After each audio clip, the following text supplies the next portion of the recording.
Hello, and today we'll be playing NeveN. We're about to start chapter 4. This is a big chapter because we're about to see NeveN's birthday and how both Eric and Cat perform.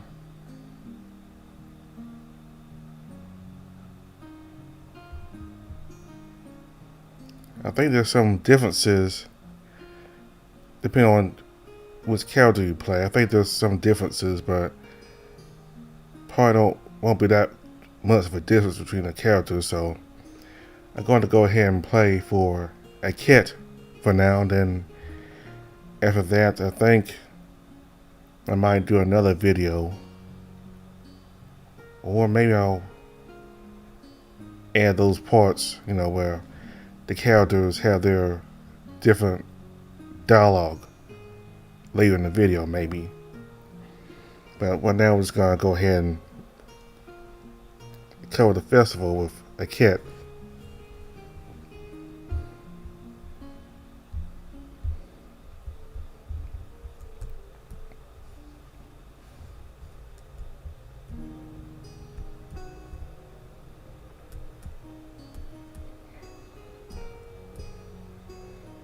I don't think I've set foot in the temple yet.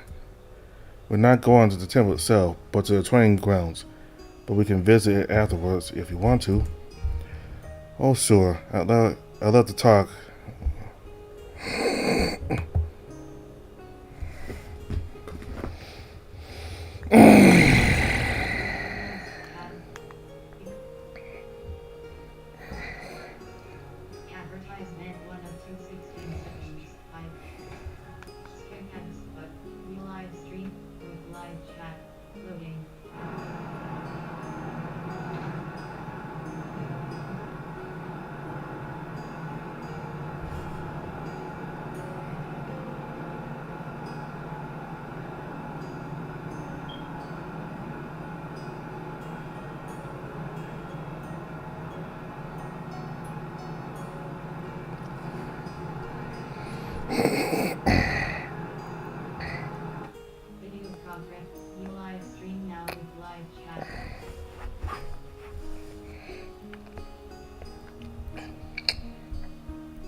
Hello, and today we'll be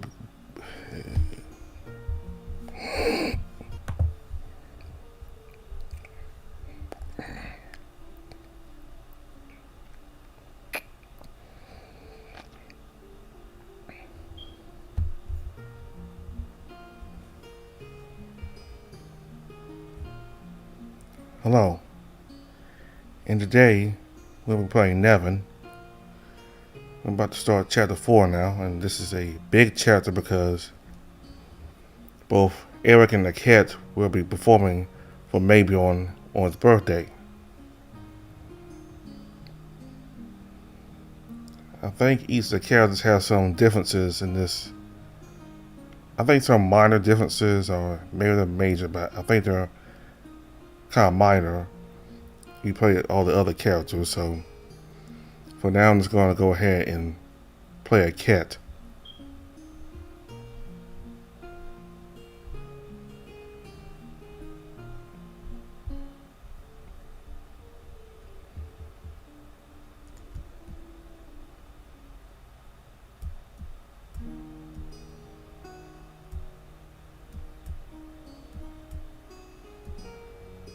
I don't think I've set foot in the temple yet. We're not going to the temple itself, but to the training grounds.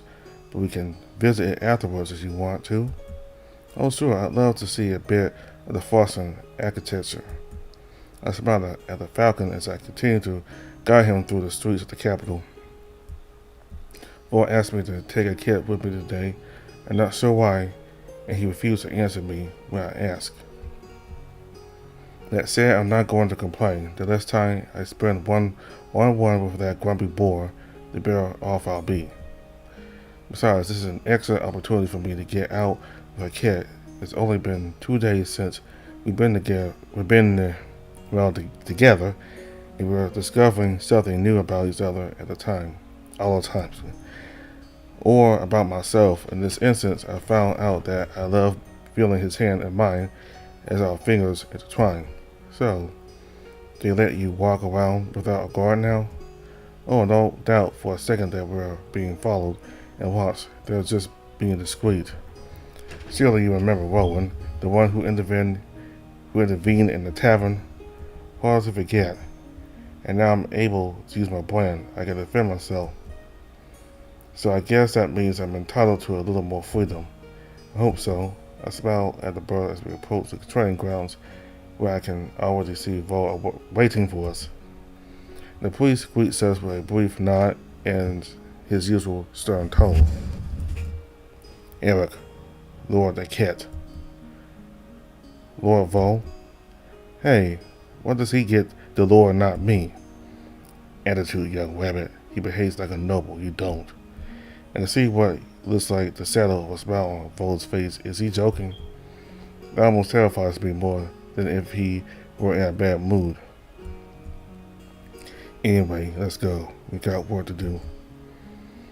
We follow Vol as he heads for one of the classrooms before a cat asks him a question. Lord Vol, if I may ask, for what reasons have you requested my presence? I'm going to need your assistance. Really? And why? It's time to try using your brain on something living. Lord the Cat will make a perfect test subject for this purpose. I pause to stare intently at Vol's back. What is he telling me? He obviously realizes there's a problem as he turns to give me a quizzical look. What is it? It's absolutely out of the question to experiment anything on my lover. Vol's gaze passes briefly from my cat to me, then he sounds clearly uninterested in my comment. And why is that? Because we haven't the slightest idea of what might happen. I must admit, Lord Vol, that I'm not particularly enthusiastic about this idea. We know exactly what's going to happen. We've done it before, and on a much larger scale. During the contest, we don't have the slightest idea of my ability to replicate what happened there. What if I stop? It's hard or something. In that case, you'll just have to put your plan dormant again. The only risk here is if you lose control, not to mention that we know it can only freeze him for a short time. Why don't we try it on you directly then? You can't do it. I'm too heavy. I exceed your weight limit. I doubt that's the case, but Lord, I can't. It's it. I can feel a cat grabbing me by the shoulder. It's okay, Eric, I trust you.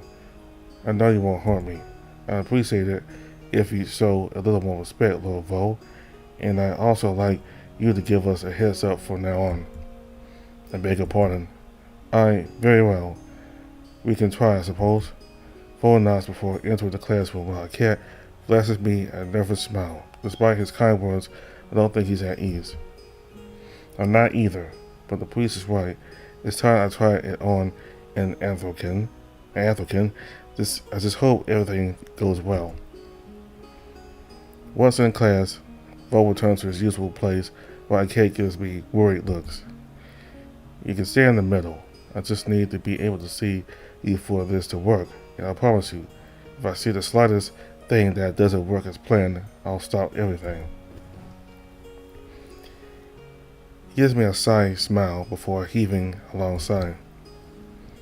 And don't forget that I'm here too. I'll make sure everything goes smoothly. I hope so. Let's go.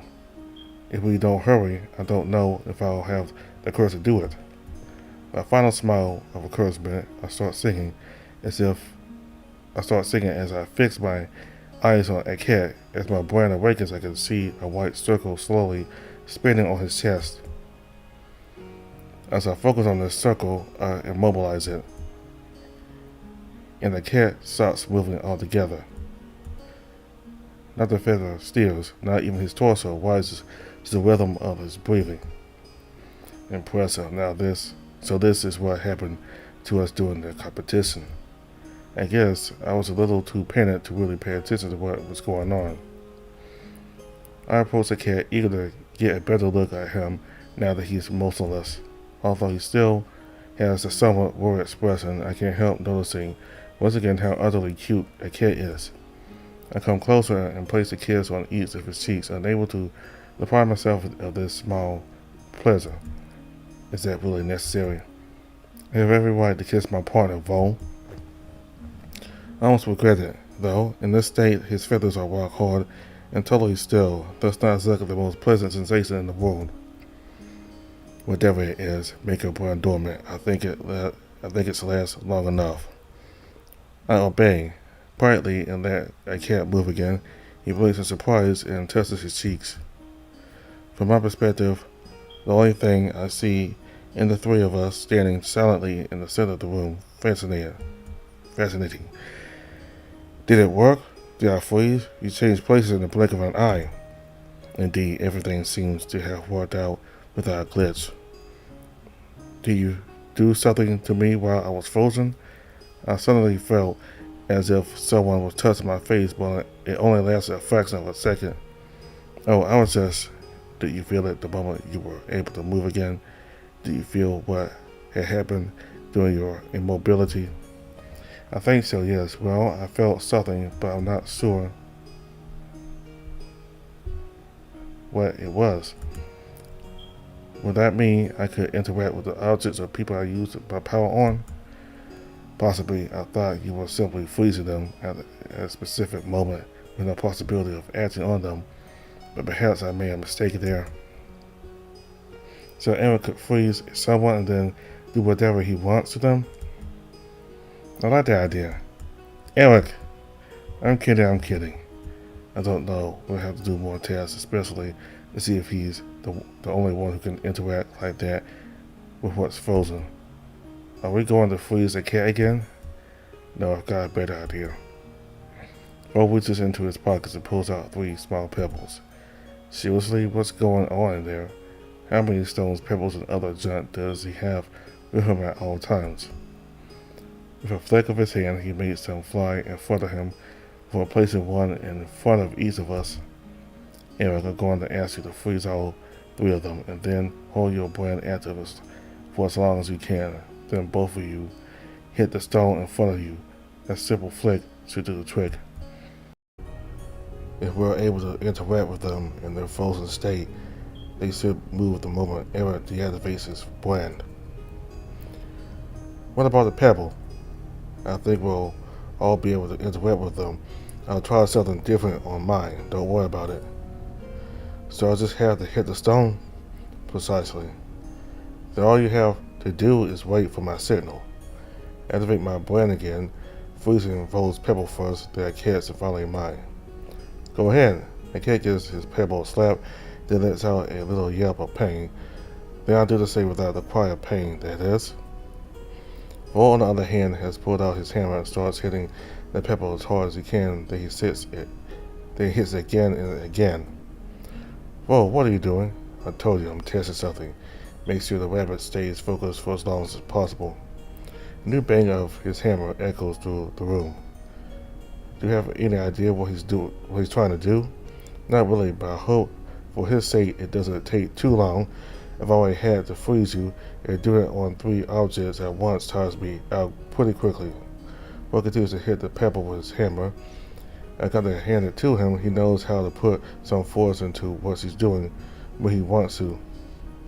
However, after about 40 seconds at this pace, my vision starts to blur and staying on my feet becomes increasingly difficult. Whoa, hold still. I want to keep going as long as I can. Lord Vo, he doesn't look well. Vo ignores a cat as I start to pant. This is the first time Vo has pushed me to the very edge of my limits. It's not exactly a pleasant experience. He continues to strike his stone as my vision blurs, and I'm getting more and more tired as my legs shake. I think we should stop now. No, we can hold on a little longer. My knees give out and I find myself on the ground. I can barely see what's in front of me. Eric, I don't have the strength to say anything. I remain in this position for a moment before finally making my brain dormant again. The very next moment I try to catch my breath while my sight slowly returns to its normal state. Then comes to me the vision of what would have happened, but in the state I'm in, I hardly pay attention to what's happening. Eric, are you alright? I'll be fine. I just need to rest for a bit. It was more than worth it. I look up to see Vo almost literally beaming with pride. It looks like I was right. I think I can wait a bit. Yeah, it's not the first time he's ended up on his knees. In 2 minutes he'll be as annoying as ever. Well, Vo, show some respect. I apologize, but this brief moment of embarrassment has taught us so much. And what exactly have we learned other than that? I hate being like this. To begin with, it is indeed possible for everyone to interact with what you freeze to a certain extent. When you made your brand dormant, both your stone and kits reacted to the brief shocks you gave them. They were both sent a little further into the room as you expected. Isn't that what yours did? No, and that's where things get fascinating. I wanted to check to what extent we can interact with the frozen objects. It is only the last contact. The first accumulation of everything that's happened during the time it was frozen. He smiles and bends down, picking up what looks like a small pile of dust from the floor. The last answer is the correct one. This is all that's left of my stone. It instantly disappeared into dust when the brand became dormant. I could never have done that with a single blow of my hammer. So what? The things I used my brand on feel everything they went through while they were frozen? Yes, and they experienced it in a single instant, accumulating everything that happened in a single split second. That's impressive and dangerous. Imagine what I could do to someone with that. Not to mention the effect it has on you. I'm beginning to wonder if what we planned for the festival is really such a good idea. I won't need to hold on that long. After 40 seconds at most, and if I ever start to get tired, I can just stop at home. You don't have to worry about that. Matt asked what exactly you plan to do. You can even see it for yourself. All you have to do is come and see me in the arena. I forego a big, tired smile as I try to get to my feet. My legs are still shaking, but I can stand. The priest sighs and clasps his hands. Good. Once you're back on your feet, we'll be able to start again. This gives us plenty of testing to do. Are you going to continue training today? Of course. But he's barely standing. This is ridiculous. Okay, I'll be fine. I just need to rest a bit. You still got training with Gilead. And with the festival nearly here, I'd like you to get some rest. I'm perfectly capable of. On second thought, I think he is right. We both give Vo a surprised look. I almost forgot that the festival is coming up, and although I'm extremely intrigued by what we just learned, I agree with Lord Aket. You represent the kingdom of Frostfang and the powers of your brand. We can't afford to make a bad impression. You need to be at your best. Don't come tomorrow. Get some rest. Did I get a day off, really? Who are you, and what have you done to Vo? I don't know what kind of monster you think I am, but I can be reasonable. We thank you for that, Lord Vo. And I'm sure Eric is grateful too. Oh yeah, of course. We will naturally compensate by working harder once the festivities are over. I figured as such. Vo lets out a short sigh. Anyway, I release you for the day. Try to get some rest before you head out to find Gilead. For once, I absolutely agree with you. I tend to do just that. The cat puts his arm under mine to support me. I can still feel my legs shaking as I move forward. I know I'll be more or less back to my normal self in a little while, but it's still pretty unpleasant. Thanks for this. You're welcome. Shall we go? Yep, I'd love to take a little nap right now. And of course, I hope I'm allowed to cuddle the softest of cushions. The cat blushes as he looks away, but he didn't say no.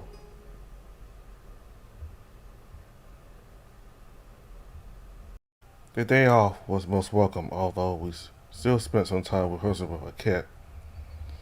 But not having to worry about Vo getting beaten up by Gillian is still nice. Woke up early, firstly because I was First, because it was necessary. Secondly, because despite my confidence in a cat's abilities and my own, I can't stop the stress from sowing. I can't afford to screw up anything, even less than during the contest. The odds of the entire kingdom are on me. This is my chance to prove to them that I deserve my place as a royal bard, not just because of my brand. I couldn't have slept much longer anyway. Someone came knocking on my door to bring me a package of new official outfits promised by NeveN. As I understand it, they've just been completed. No one has seen them yet. For the record, I have to admit, NeveN has taste. He's behind the design. I'm going to be dazzling in his uniform. And the cat will look even cuter than usual. I put on my new outfit and take the time to observe myself. It really suits me.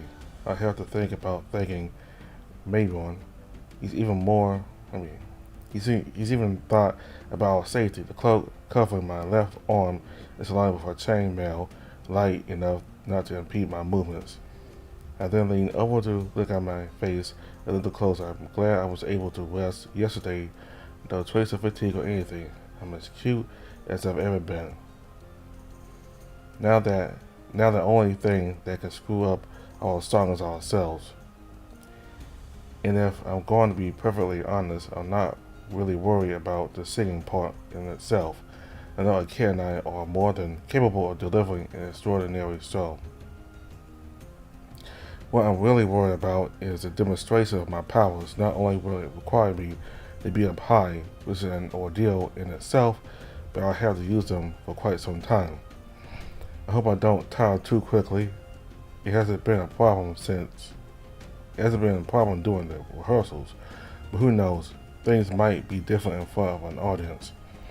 But there's no need to worry. All I have to do is make sure I sing as well as I can. The rehearsals have been going well, so there's no reason why things should suddenly go wrong. Once again, there's a knock on my door. It's probably a cat. I quickly slapped both of my cheeks to compose myself before heading out to find the falcon. It's showtime. How are you feeling?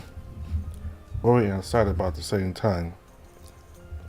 I feel a bit like I did before the contest. After a quick lunch, we made our way to the city arena, where most of the festivities will take place. There's already a huge crowd around, but fortunately we have privileged access as members of the court, and also as performers. We were then led through a series of corridors and tunnels that run beneath the arena itself. These allow those who are about to perform to prepare, whether they be artists or warriors. And Ken and I are supposed to kick off the festivities with a big opening number. Have absolutely no doubt that the stadium will be packed regardless. I'm sure a lot of people want to see what I can do. I intend to show it to them. So we find ourselves in a tunnel that leads directly into the arena itself. All we're waiting for is for the show to start. With us stands Clovis the rooster, who had already made the announcements during the contest. It looks like he'll be announced us too. So, do you two intend to surprise us like last time? I'm afraid there's no glass ceiling to shatter today. I'm drunk and relaxed. The sound of trumpets suddenly resounds from the arena. Our kings have arrived. A sign that it's time for me to make my entrance. Good luck, both of you.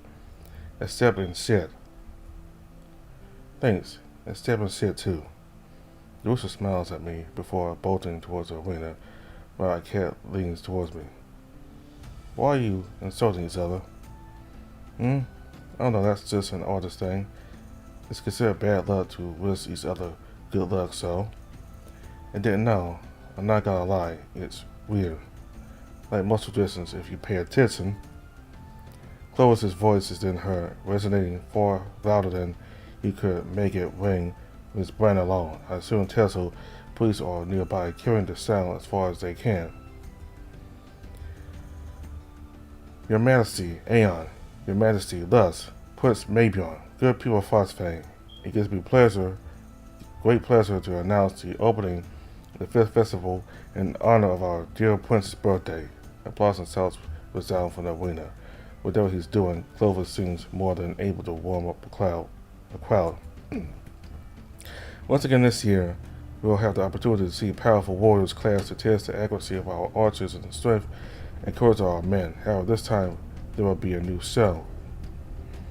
Our beloved kings have decided to provide the tradition of the royal bard, and not one, but two of them have been chosen for their talent. What better way to start this festival than with music? So it is with greatest pleasure that I introduce our bards, Eric of Skarna, bearer of the brand of NeveN, as musician, a cat of Lacan. Another round of applause rumbles through the stands as I take one last look at a cat. He takes a deep breath before nodding, and we both head to the arena. I have to admit, I'm a bit nervous. The crowd here is probably even bigger than the one at the contest. It's the biggest audience I've ever had. I can't afford to screw this up, for me as well as for a cat. I'm briefly blinded as we emerge from the tunnels onto the sandy field. That doesn't stop me, however, from hearing the crowd howling and cheering much louder than I've received before. Once I'm able to see again, I take a few seconds to observe the surrounding area. I'm surrounded by a huge stone wall that forms a large circle around a sand-covered ring. There are several other tunnel entrances, similar to the one a cat and I came out of. On the walls, the banners of Frostfang of the kings as well as of several noble houses float thanks to the light wind. Below them are stationed priests who I assume bear the brand of Tezel to amplify the sounds. Above all the stands, filled to the brim, hundreds and hundreds of applicants have come to enjoy the show. Across from me is a space reserved for the court. This stands closer to the ground to better see what's going on there, and also much less crowded. In the center, seated on huge thrones, I can see the members of the royal family, flanked by two guards, and early I don't see Gillian among them. Come on, Eric, you're not here to enjoy the show, you're here to be the show. I blessed my best smile on my face before heading toward the center of the arena in order to join Clovis there.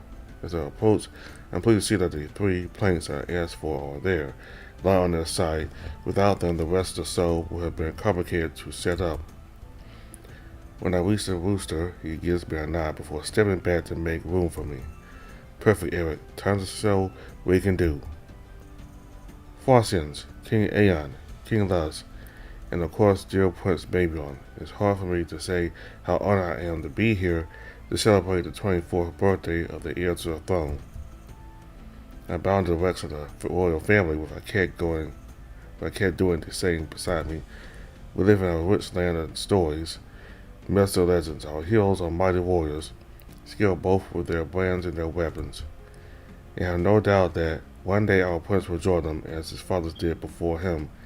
And what a pleasure it will be to sing his story. But he's still young, and his legend isn't yet written. Perhaps we can inspire him by recounting the story of one of his ancestors, one of Frostfang's greatest heroes who made history, and did so without even ever using his brand.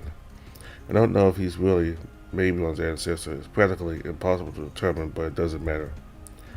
Linking his name to that of a hero could only improve his reputation, especially if, like him, the hero is not known for his powers. Now briefly to a cat who begins plucking the strings of his lute as I prepare to sing. Agil Harrelson was a fierce bear soldier. With one of his glances, your life was over. But what made him a formidable fighter is the fact that in his time, none was brighter. The legend of Agil is that of our land. It's the story of a warrior without brand. The legend of Agil is that of our country, and through cleverness, will forever remain free. When the stag tribe and the bear clan went to war, and could hunt animals to spread all their gore, the horned beasts thought they belonged to their own kind, and ran away, doubt and fear filling their mind. Agil Harrelson was a fierce bear soldier. With one of his glances, your life was over. What made him a formidable fighter is the fact that in his time none was brighter. The stats were defeated by this simple trick, for the bear's cunning plan was extremely slick. This Echo single-handedly won the day, as he captured the stats chief and made him pay. I stopped in order to let a cat sign. The solo doesn't exist in the original song, but I didn't feel like taking all the glory. What's more, it gives me a little bit of time to prepare my demonstration and observe the public's reaction. I obviously don't expect to see them dancing. It's not exactly that kind of song, but most seem at least interested, even captivated by what's going on. Perfect. What happens next will really surprise them. We'll go to the place lying on the sand and pick them up, tucking them under my forearm before turning back to the cat. Okay, let's be. I don't really have the right to make mistakes. Once I get started, I'll have about 40 seconds at most before my brain renders me absolutely unable to sing. I took the time to awaken it when I was singing the first part, and now a cat is coming to the end of his solo. But I still have one more verse to finish. I pick up one of the plates and hold it up right in the air at belly level. Then I focus on it and I freeze it before letting go. The board stays there, suspended in the air. I hear a few noises coming from the crowd. They're probably starting to notice what's going on, but I don't have time to pay attention. Every second that passes is a second lost. And now begins the part I like the least.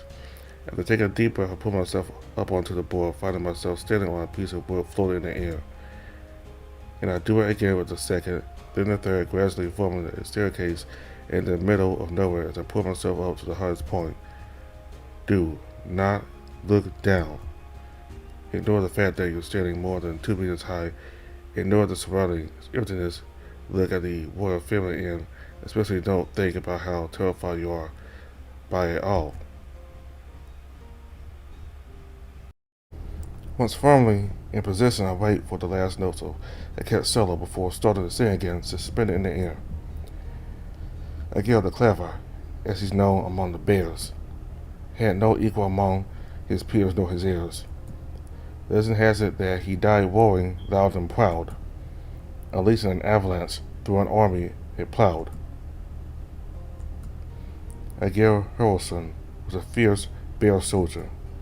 With one of his glances, your life was over. But what made him a formidable fighter is the fact that in his time, none was brighter. I can feel that my voice on the last words wasn't perfect. The fatigue is starting to show. However, I remain in this position for a few seconds to signal my effort, and finally I bend my knees slightly. Then I make my brain dormant. The plank beneath me falls, and I drop with it, cushioning my fall with a roll, at the end of which I find myself with one knee to the ground, head bowed, saluting the royal family. There's a moment of silence, during which the only thing I can hear is my own panting breath, exhausted by what has just happened. An immense sense of pride washes over me, and I feel my heart racing like never before. I finally feel I've earned my place. I've been able to satisfy the Frosians. I deserve to be a royal bard.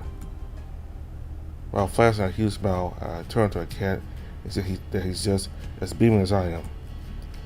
I had to make tremendous efforts to stop myself from wanting to take him in my arms, but this isn't really the time or place for that. I get to my feet and Clover joins us again, obviously delighted with our performance too. Well, there's no denying that you two are something. Impressive with your little trick with the planks. Thanks, and I barely mastered my plan, so who knows what I'll be able to do. Well, there's no denying that you two are something impressive. Your little trick with the planks. Thanks, and I've barely mastered my plan, so who knows what I'll be able to do next. I can't wait to see it. And what a fantastic musician, incredible mastery of your brand. Oh, thank you. The cat smiles at me again. I know he's not used to this kind of congratulations. As our final salute towards the crowd, we both head off into the tunnels, and I was supposed to join the court in the stands to witness the rest of the festivities. However, before I head upstairs to join the nobility, I intend to spend some time with a cat. After what we've just done, we deserve it. Whisper alone in one of the underground rooms, I give him a big smile before doing what I've been meaning to do for a while.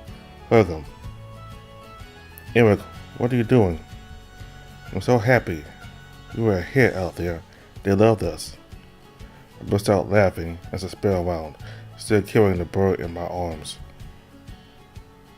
He finally joins me in laughing before coming to rest his beak against my muzzle, sharing with me that strange form of kiss he taught me. They really looked like they were enjoying it. It feels good to be able to play and know that people like what we do. Does it feel different from a cat? You've no idea. Plus, now you've managed to prove to everyone that you didn't win the contest just because of your brand, right? That's true, but I'm not the only one who's won. It's a team effort. I gently caressed his talon before intertwining our hands. I could never have done any of this without you. And I wouldn't even have gotten here without you. I almost feel my heart explode with a cat smile. You better hurry. We're expected upstairs after all. You're right. I squeeze his hand and start to move forward when he slowly pulls free. Go on without me. This outfit is lovely, but it wasn't really designed to be worn with feathers. Oh, is it unpleasant? I can stand it, but I'd rather put my clothes back on. You don't have to wait for me. Just go. See you upstairs. I rub my muzzle against his beak again before bolting through the tunnel to reach the row stage where I have my seat. As I climb the stairs from the stands of my seat, I can still hear Clovis announce the rest of the festivities. After this demonstration of our arts and culture, let's get back to what we Fosters do best, fighting. As you know, this festival usually consists of a tournament. In recent years, however, we've noticed that the finalists are always the same two fighters. Our kings, in their wisdom, have therefore decided to ask them not to participate this year in order to give everyone a chance. Disappointing noises can be heard from the crowd.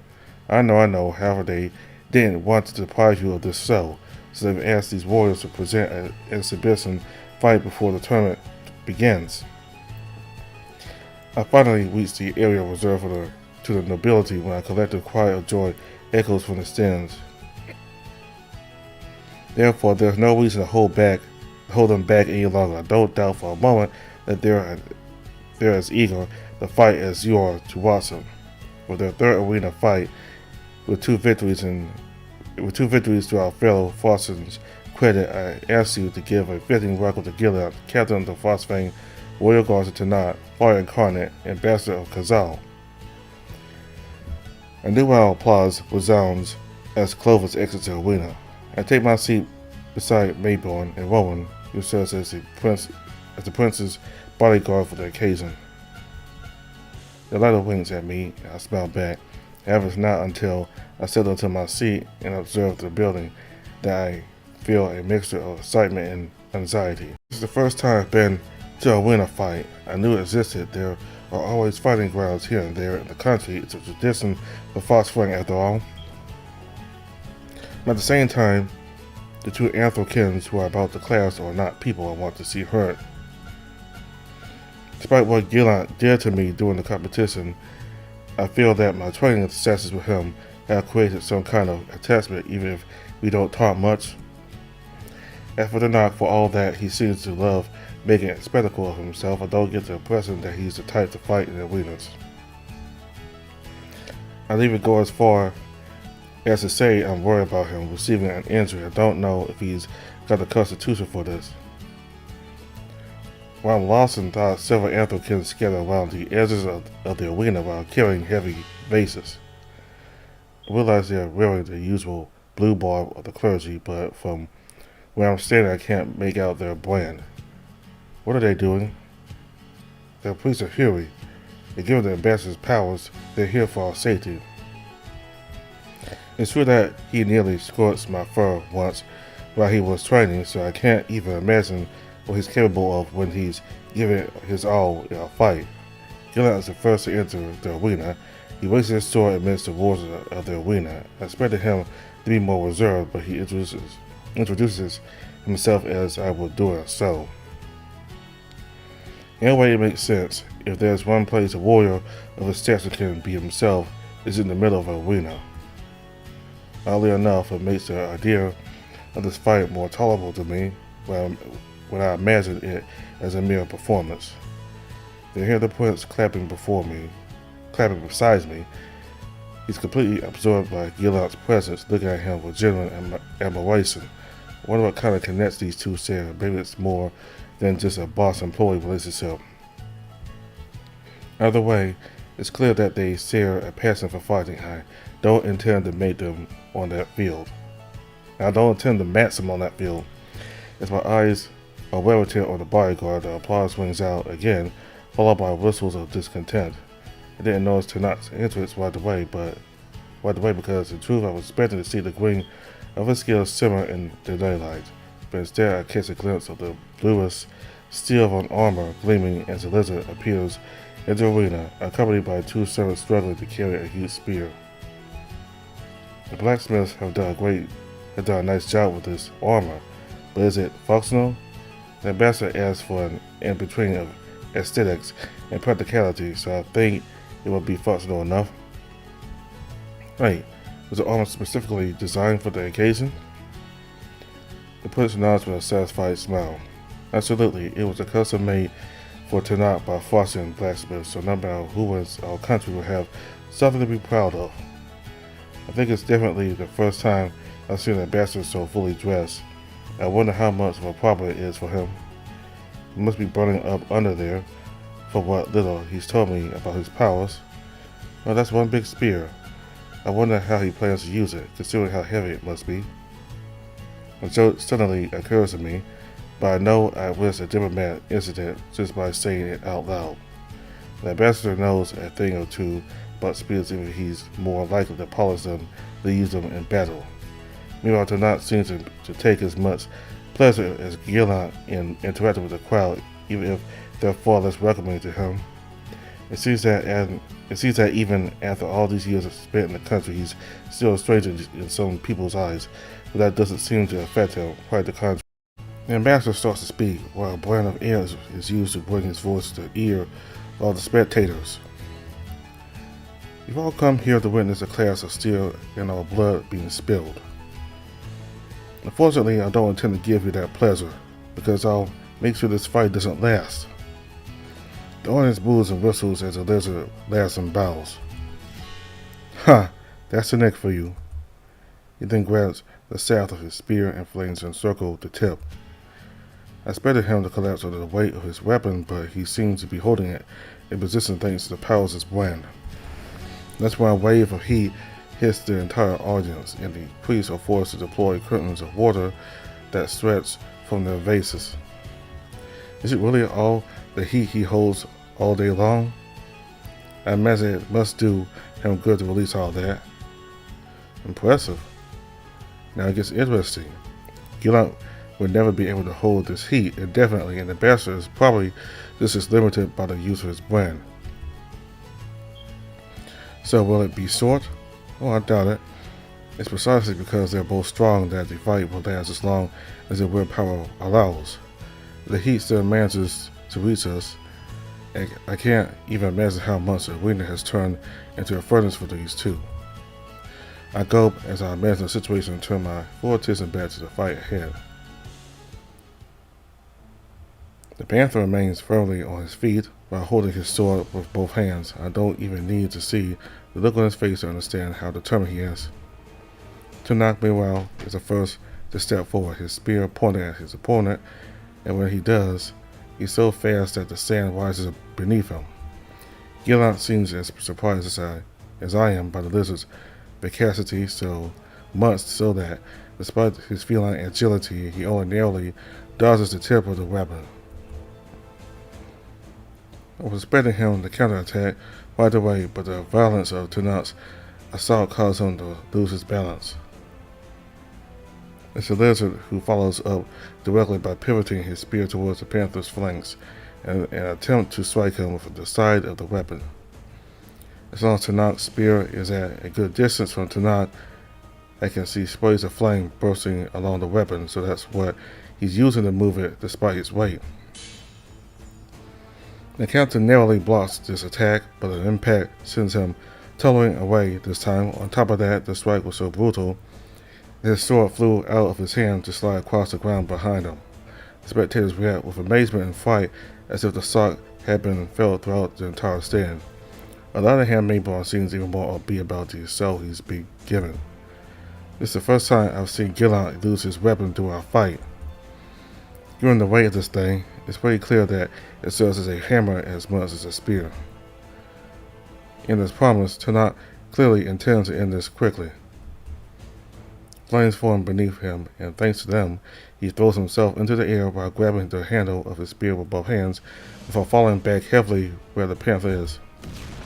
This time, Gillian has an easier time dodging the attack and takes advantage of this brief respite to retrieve his sword before returning to his fighting stance. The sand kicked up by the impact of Tanakh's blow against the ground almost conceals him as he straightens up to face the captain again.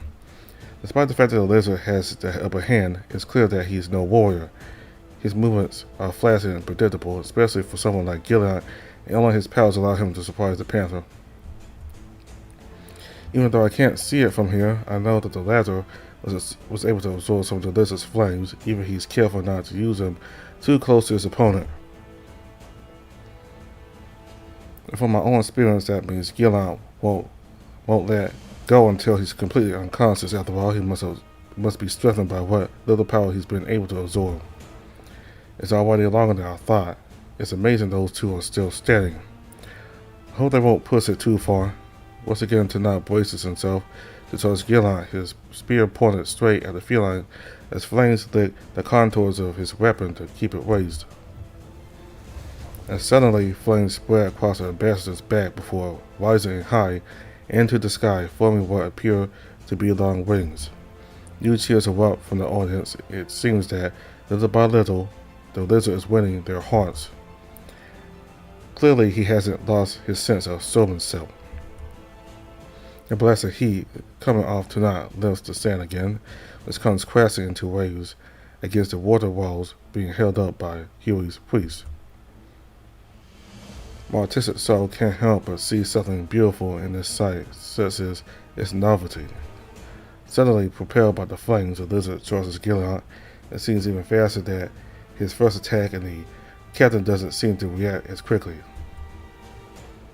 However, what I thought was slowness turns out to be nothing more than a trick. Indeed, rather than dodge, the feline drops to the ground at the last moment as the tip of the spear passes within a finger's length of his body. Then he drops his sword to seize the shaft, which passes over him, immediately cutting off the flames produced by Tanakh to hold his spear. Carried away by the weight of his weapon, the bastard stumbles against Gillian's lying body with a metallic clang that sounds painful just from the sound emitted. The lizard is propelled away, rolling on the ground, while the panther holds his ribs, gasping for breath for a moment. As for the spear, it sinks deep into the ground after such a shot. The two opponents struggle to their feet, staggering as they try to regain some stability on the ground. They both look at each other and approach each other once more, but this time neither of them attempts to retrieve their weapon. Are they really going to fight with their bare fists? That's typical of Gillian. He is trying to keep the fight fair. I expect nothing less from him. I suppose that makes sense, and I'd rather have this situation than see him skewer Tanakh. From where I'm standing, I can see flames igniting around the lizard's tail as he pivots to deliver a fierce blow to the opposing panther. The captain doesn't even try to avoid the blow. He just blocks it with his arms, and to my surprise, it seems to work even if his arms are distorted by the attack. Don't push the fight too far, Gillian. I'm so caught up in the fight that I didn't realize that all the wounds the captain is receiving right now can't be healed by Moriarty's priests, but his own brand also prevents him from giving up. And then raised a worried glance at the prince. Are you going to stop him? They were supposed to fight each other until only one of them was left standing. I reckon they're capable enough to stop in time. But Gillian, the bear frowns as he directs his gaze at the two opponents. Gillian knows what he's doing. He's taken a far more violent jolt of power before, and he didn't kill you for it. Frostfane's violent traditions are starting to get on my nerves, so much so that I can't help but think of the expression of barbarians that our neighbors like to use to refer to us. I turned my attention back to the fight to not accelerate a punch with another burst of flame. This attack was meant to hit Gillant's jaw, but he deflects the lizard's fist, which crashes against his shoulder. Once again, we hear a painful sound as it seems to dislocate under the force of the blow, which is followed by the captain's quiet raise as the ambassador holds his disarticulated figures while staggering backwards. Roars of excitement and joy fill the stands as the two warriors give what little strength they have left to prevail. But to me, this insistence of winning would be almost laughable if there wasn't so much suffering involved in this hand-to-hand combat. The panther puts his shoulder back in place before pouncing on Tenat and engages him in a struggle that forces the ambassador to use only his muscles, since Gillant's brand prevents him from doing anything else at this distance. Physically, both are well trained, but the lizard's tiredness from using his brand can be felt. He quickly stumbles to the ground and the captain gets on top of him to keep him in place. And finally, as the panther brings his fangs close to his opponent's throat, NeveN rises, then his cavernous voice resonates thanks to the powers of an air brand assisting him. Enough! You both fought well, but it's time to declare a winner. Rather than stand up to claim his victory, Gillant drops to Tenat's side, wheezing heavily. The ambassador fought valiantly in a country that often forgets that its neighbors are not always enemies, but sometimes also potential friends. The prince sweeps his gaze over the crowd as if he could judge every African in it before he resumes his speech. On the other hand, Gillant prevailed thanks to his discipline and training against the powers of a brand that would terrify the bravest of our warriors. Therefore, victory is bestowed upon him. Applause and bursts of joy followed the prince's announcement. It's clear that the captain's victory delights many in the audience. But as everyone cheers Gillant's triumph, I can see that he straightens up to sit beside Tenat and pat his chest. From here I can't hear them, but knowing the panther his peculiar love of combat, I can easily imagine him giving the ambassador a few words of encouragement, and that makes me smile. Even in the face of all this chaos and pain, there's still room for a little tenderness in the hearts of warriors. However, I can't stop worrying about them. They both took quite a few blows during the fight, but I don't doubt for a second that they're already being treated. It's still something I'd like to check out for myself. I start to get up when NeveN interrupts me with a questioning look. What are you doing? I just want to check on them, to make sure they're okay. I assure you they're being taken care of. There's nothing to worry about. But I know Tenat well enough to say he probably doesn't want to see anyone right now. He doesn't like to lose. I could. Eric, leave him alone. He'll come find us when he's better. I let out a sigh and sit back down. NeveN's probably right. He knows him longer than I have, after all. We spent the rest of the day watching fights, and I have to admit they're not as exciting as Tenat and Gillant's showdown. However, the rest of the audience doesn't seem to feel that way, as they always seem to get more excited as the thought of warriors beating the crap out of each other. That said, the alcohol flowing through the stands probably has something to do with it. As I observe the crowd more than the arena itself, I feel as if my gaze is meeting one of the nobles, some kind of seat sitting in the stands that are meant for people of high birth. It's not me he's looking at as he's staring at the prince. In terms of NeveN, and he seems to be defying the noble stare. What's going on between those two? NeveN? Who's that guy watching you? Breas, the Lord of Kermar. I never heard of him. He's a troublemaker. I try to be polite. Why is he at your birthday party then? We invite all the lords of the kingdom. That's our tradition. Watching to see, I see him lean over to chat with another noble. Then he smiles before addressing the prince directly. In the old days, it was customary for the future king to fight in the arena during such an event. It was an ultimate proof of his warrior prowess. I therefore hope you will do us the honor of demonstrating your talents in combat as well as in the mastery of your brand. Oh no, he's trying to provoke NeveN. And from the look on the prince's face, it seems to be working. As these thoughts cross my mind, laughter echoes in the stand, but this is quickly stifled stifled as the bear rises. What a good idea. Marebon. No, Lord Boreas is right. No king worth his salt avoids combat, right?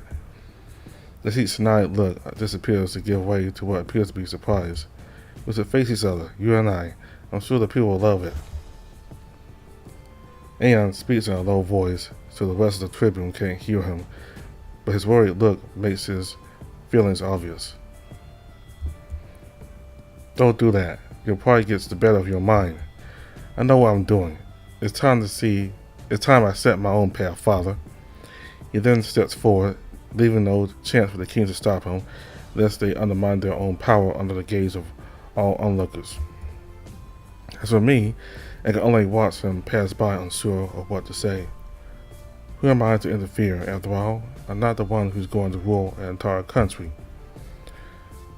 Boreas also walks down under the watchful eye of his family, while maintaining an air of pride. I wonder if Maybell is really in danger. Would they really fight to the death over a simple quarrel? Once the two opponents are face to face, each gets into fighting stance. It doesn't look like they plan to use a shield, and the prince hasn't even put on his helmet. The priestess of Tessel uses her brand when the prince starts to speak, so that all can hear him. When the blood flows, I want you to be able to look me in the eye. Let all be witness that I'm not afraid to suffer if that's what the people of Phosphorine desire. This explains the absence of a helmet, theatrical but dangerous.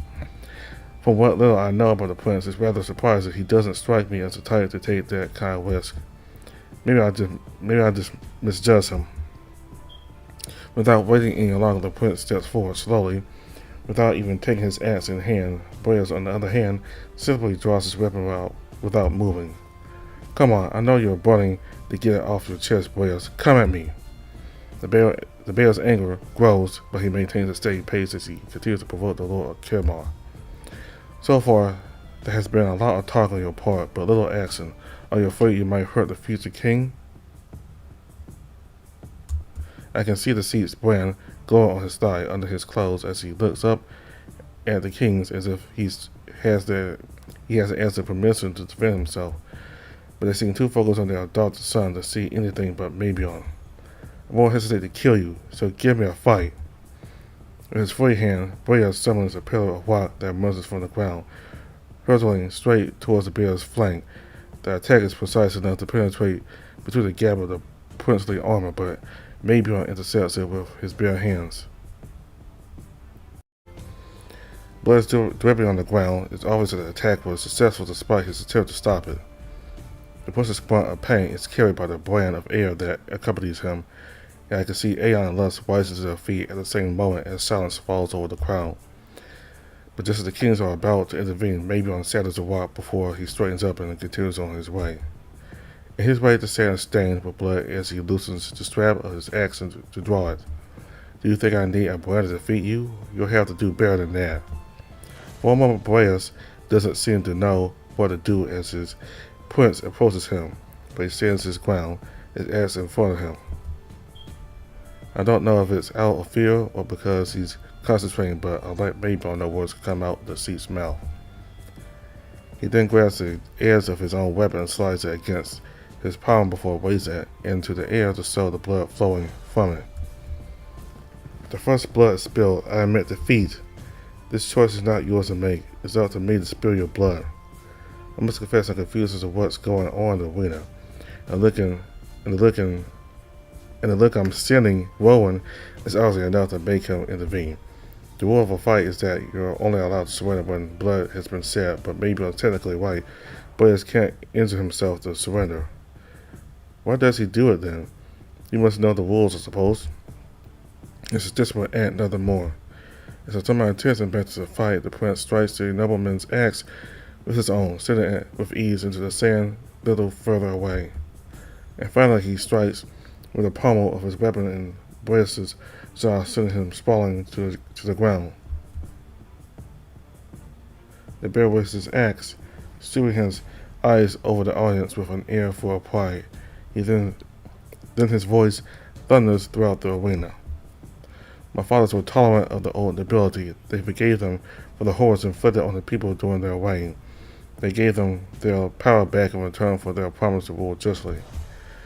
But the Lord of Kermar has broken that promise. He inflicted heinous abuses on his people. What he has done would scandalize even Mercadian slavers. Silence follows again on assembly. Many Farsians know how serious this accusation is. Reyes, meanwhile, is still lying at his feet, but he turns to face Babylon. Even he seems shocked by what the prince is saying.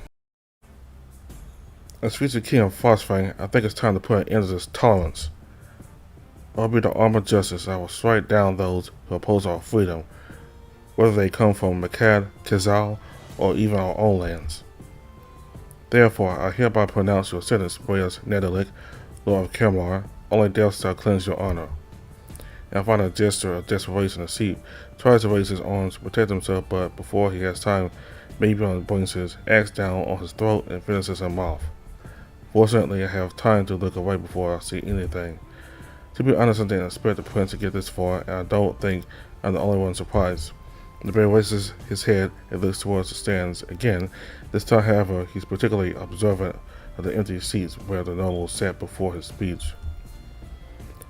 I hadn't even noticed that they left. I guess they soon realized how it was all going to end. After this long, icy silence, shouts of joy rise again to acclaim the justice applied by Babylon, or at least what he believes to be justice. Thank you, brothers and sisters. I'll do my best to lead you against the enemy, against Makad. But fortunately, I'm not alone. Now among our ranks, we have someone with formidable powers that will help us in the conflicts to come. Let's hear it for Erica Skarna. And as all eyes turn to me, I can't help but curl up a smile awkwardly. At this moment, I definitely feel like a weapon. Finally, Mabel leaves for the backstage arena, probably to be healed. The king stand up. I can't even begin to imagine how much they're worried about him, but also probably how much they're going to lecture him. Rowan is accompanying them, and I'm waiting for this whole group to move off a bit before I start following them. After all, I also like to know the situation of the prince. The interior is full of Mariani priests who are too busy nursing wounded warriors to pay attention to my presence. And finally, I spot the snow panther guarding at the door. Looks like this time I won't be able to sneak in to do my snooping, but I can at least try to get some information.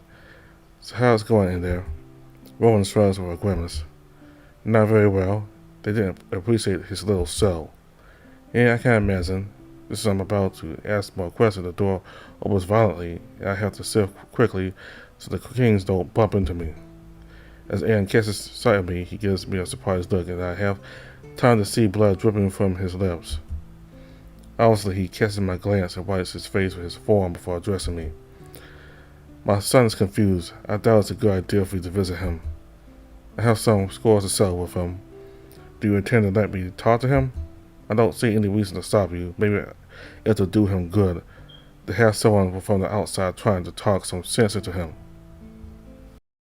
Les, on the other hand, gives me a disapproving look, but he insists at the same time as his husband to let me through, which I do without further ado. The door closes behind me as I face the prince, who is comfortably seated. His wound has since healed, and he doesn't seem to be doing too badly. Even if he doesn't display his usual cheerful air, he's even rather surprised to see me here. I'm assuming you are not here to congratulate me on my victory. I have a lot to say about what you've just done, actually. Try as I might to show maximum control, my voice trembles as I pull up a chair to sit opposite to Maybjorn. You're not the first, and probably not the last, to blame me. But I don't intend to run away from the consequences of my choice. It's also my role as a future king to listen to the complaints of the court. I'm not here as a royal bard, but as a friend. Well, sir, I'm neither your fathers nor an expert when it comes to running a kingdom, but what I do know well is people. The prince listens to me attentively, although he seems jaded about getting another lecture. I have a question. Why? Why do you have to make such a big deal out of this? It's complicated. I didn't come here for that kind of answer. You don't need to know. You don't need to know more. I carry my own responsibilities. That's all. A king who burdens his conscience on the shoulders of others is not a good king. And who are you apart from your responsibilities? Don't forget yourself for what you think is the good of your kingdom, Maybjorn. The prince doesn't know what to say at the moment, so I rub my eyes and sigh, fumbling in my mind to find the right words. I don't know if you're feeling anger, if it was a desire for revenge, but there are more important things than that. I understand your disappointment considering the impression you have me. Unfortunately, someone has to play that role. I have to become what the kingdom needs to see in me, and right now, they want a warlord. So you were just playing a role? Partially, yes. Upon seeing my confusion, the bear leans forward to better look me in the eye. Tell me, when you were out there, before you came to the capital, did you make any decisions that made you feel ashamed? Maybe I did, so what? In that case, you should be able to understand me. What I did for my survival, not for any good greater than my own. Then I want you to imagine that each of my choices represents the death or survival of thousands of other lives, and that I made them in full awareness of their repercussions. Boreas is the first to die from the choice I just made, but he won't be the last, which also means that Anthrokins, and not necessarily bad ones, will die in the future because I made this choice. I hated every moment of what I did in that arena. Not that Boreas didn't deserve it, far from it, he was a true criminal. But I took no pleasure in carrying out his sentence, because deep down I know what all this can lead to, and that another civil war is on the horizon. Even though I can see that the prince is doing everything in his power to control himself, it's clear that Moses clouding his judgment is all the more visible when I hear his voice gradually breaking. What Boreas inflicted on his subjects, on our people, is on my conscience. His death is my responsibility. I'll never be king if I'm unable to make such decisions. And I'd be a hypocrite to promise you that it will be worth it in the long run, but I deeply believe it was necessary despite all the consequences that may follow. It looks like Maybjorn is almost pleading me, as if hoping that at least one person could fully understand what he'd done, but I'm not sure if I can, not yet anyway. I can hardly say I understand your point of view. I imagine you have to be born with the idea of one day obtaining power to analyze things that way. But what I can understand is that you suffer from this decision. You went against your own nature to meet the needs of your people. Why not lead by example by showing them another way rather than becoming what they expect you to become? This time the bear loses his gaze in the void as he takes time to reflect. I'm not sure I have the strength to change Frostfang. Years, no centuries of war have shaped us this way. I don't think I have the legitimacy, or if I am exceptional enough to do anything about it. I must admit, it touches me deeply to see that even a prince can doubt his abilities. I can at least understand that as an artist. Somehow, I still prefer him to be doubtful rather than totally confident in everything he does. It means he leaves the door open to questioning. You know, the fact that you told them my powers would be used during the king's conflicts, you took it badly. Of course I did. I'm angry. But you must have known that all this would happen one day. It's my turn to lower my eyes. I go before answering. I suspected, yes. But the moment you received that brand, you became a symbol. Neither you nor I can do anything about it. The gods chose our path for us. I have my own idea of the fate that awaits me, and it doesn't match up to what the gods have in mind, if indeed they want me to become a weapon. I've come to terms with the idea that I'll serve the kingdom, but I don't want to be a symbol of death and pain. I raise my gaze and challenge the princess, who doesn't seem any more intimidated than that.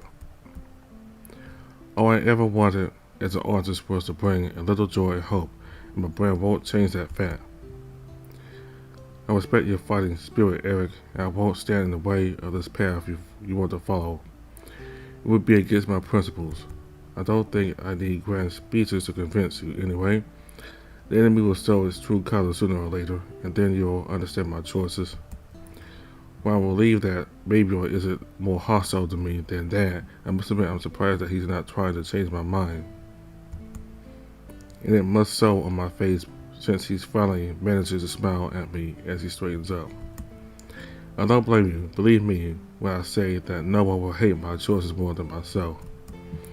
It's not very reassuring to hear that, and somehow I get the impression that Mabel needs reassurance. You know, even I don't approve of your way of doing things, that doesn't stop me from being there for you if you want to discuss things. That's not you, but I don't know if you and I will ever understand each other. Even Lus and Aeon don't really understand what I'm trying to do. I thought I caught that, yes. Did you fight? The prince's eyes widen as he looks at me as if I'd said the most tremendous nonsense. Of course not. I would never hurt my fathers. That last word comes out of Mabel's mouth with difficulty. It's at this point that I realize it's rare for him to call them fathers rather than by their names. Sorry, but Aeon had blood in his mouth. I thought there had been something between you two. The bear rubs his eyes and gives a long sigh as he shakes his head. He bumped his head, that's all. I squint my eyes, trying to detect a lie in the prince's eyes, but despite my doubts about the veracity of his words, he sure looks like he's telling the truth. Well, I guess it's time to go back upstairs. The people might get worried if I'm away for my own birthday. Would you like me to go with you? If you don't mind, it would be my pleasure. Mabel smiles at me as he stands up. Then he takes the lead. We both walk out to head back to the stands in order to return to our seats. Ian and Lus are already there, simply watching us pass as if nothing had happened. I'm under the wax of a small smile. I almost feel as if I can see them sigh. I sure hope I said the right things to Mabel. 3 more fights take place before Clovis declares the end of this first day of the festival. None of them managed to thrill the crowd as much as the previous ones, and I can even see some people leaving before the last one is over. We're almost getting ready to empty our stands, and looking at Mabion's or at Kat's expressions, I don't particularly get the impression that we've just had a birthday party. They look tired at best, bored at worst. My self-esteem wouldn't stand for it if I left someone looking like that when it's supposed to be a special day for them. There's got to be something I can do. I rack my brains for a moment before finally coming up with a solution. A little private party with Mabel and those close to him only. And I even have an idea of the perfect place for it.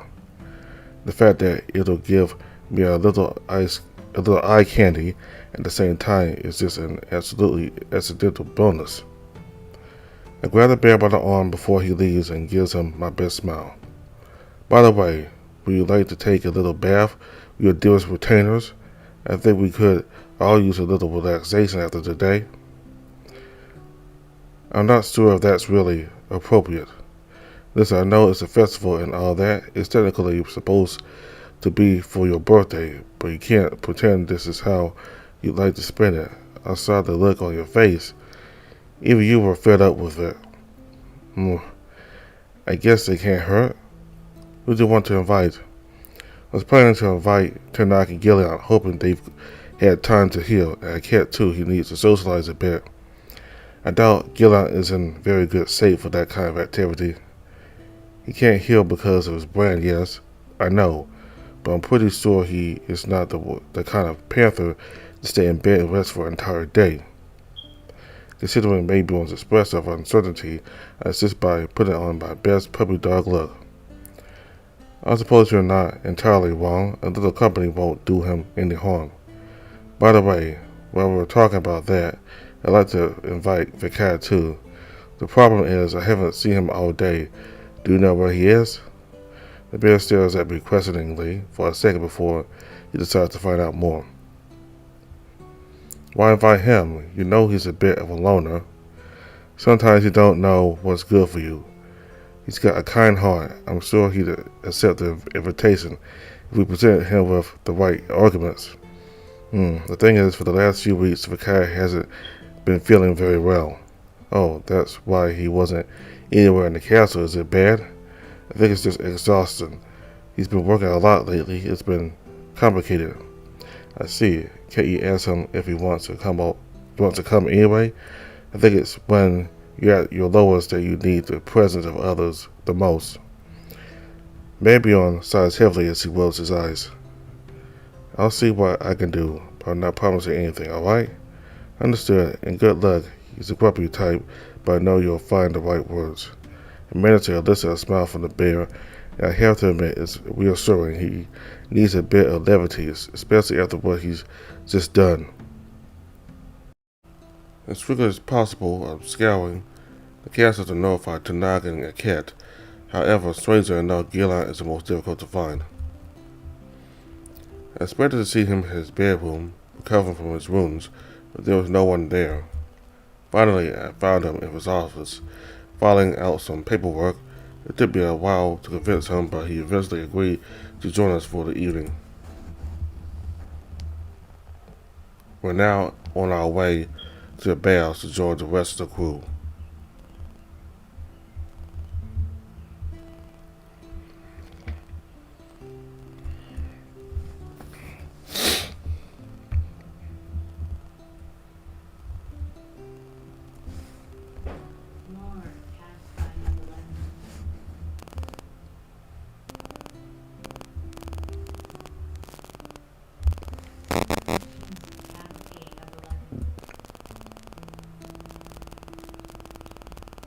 As quickly as possible, I'm scouring the castle to notify Tanaka and a cat. However, strangely enough, Gillan is the most difficult to find. I expected to see him in his bedroom recovering from his wounds, but there was no one there. Finally, I found him in his office filing out some paperwork. It took me a while to convince him, but he eventually agreed to join us for the evening. We're now on our way to the baths to join the rest of the group. I still don't understand why you're so eager for me to come. I told you it's the prince's birthday. I want to offer him a moment of relaxation with his friends. I'm a captain of the guards. It's inappropriate, I know. You're repeating yourself. Now I'm dressed. We've arrived. Excuse me. The baths, Gillian. You do understand the concept, don't you?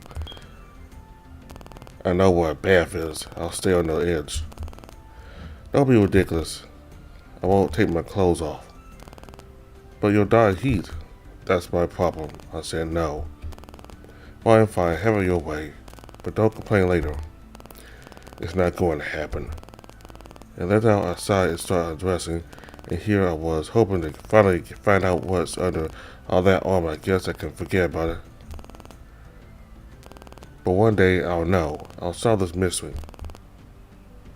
Once naked, I wrapped myself in a towel before moving towards the baths, followed by the guard. A cloud of steam greets me as I open the door, and I can hear the sound of conversation inside.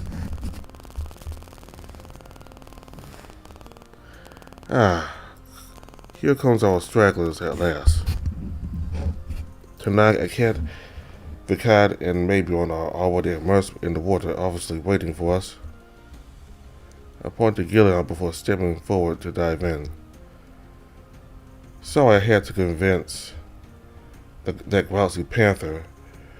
It took a while. I'm not grouchy. I just think it's not appropriate for someone like me to be.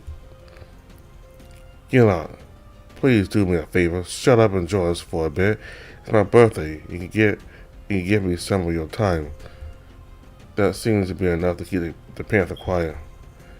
I settle down next to that cat and smile as I slide in beside him while I tenderly squeeze his talons under the water. Meanwhile, Gillian takes a seat on the bench next to the pool. He's really determined not to get wet. Now, ever as I watch him, I can spot a small barrel at his feet, the appearance of which is familiar to me. Is this your natty, Stas? Absolutely, it's not a birthday party without alcohol. I'm not here to get drunk. No one's forcing you to get that far. But you've got to admit that everyone's more fun with a little wine on their veins.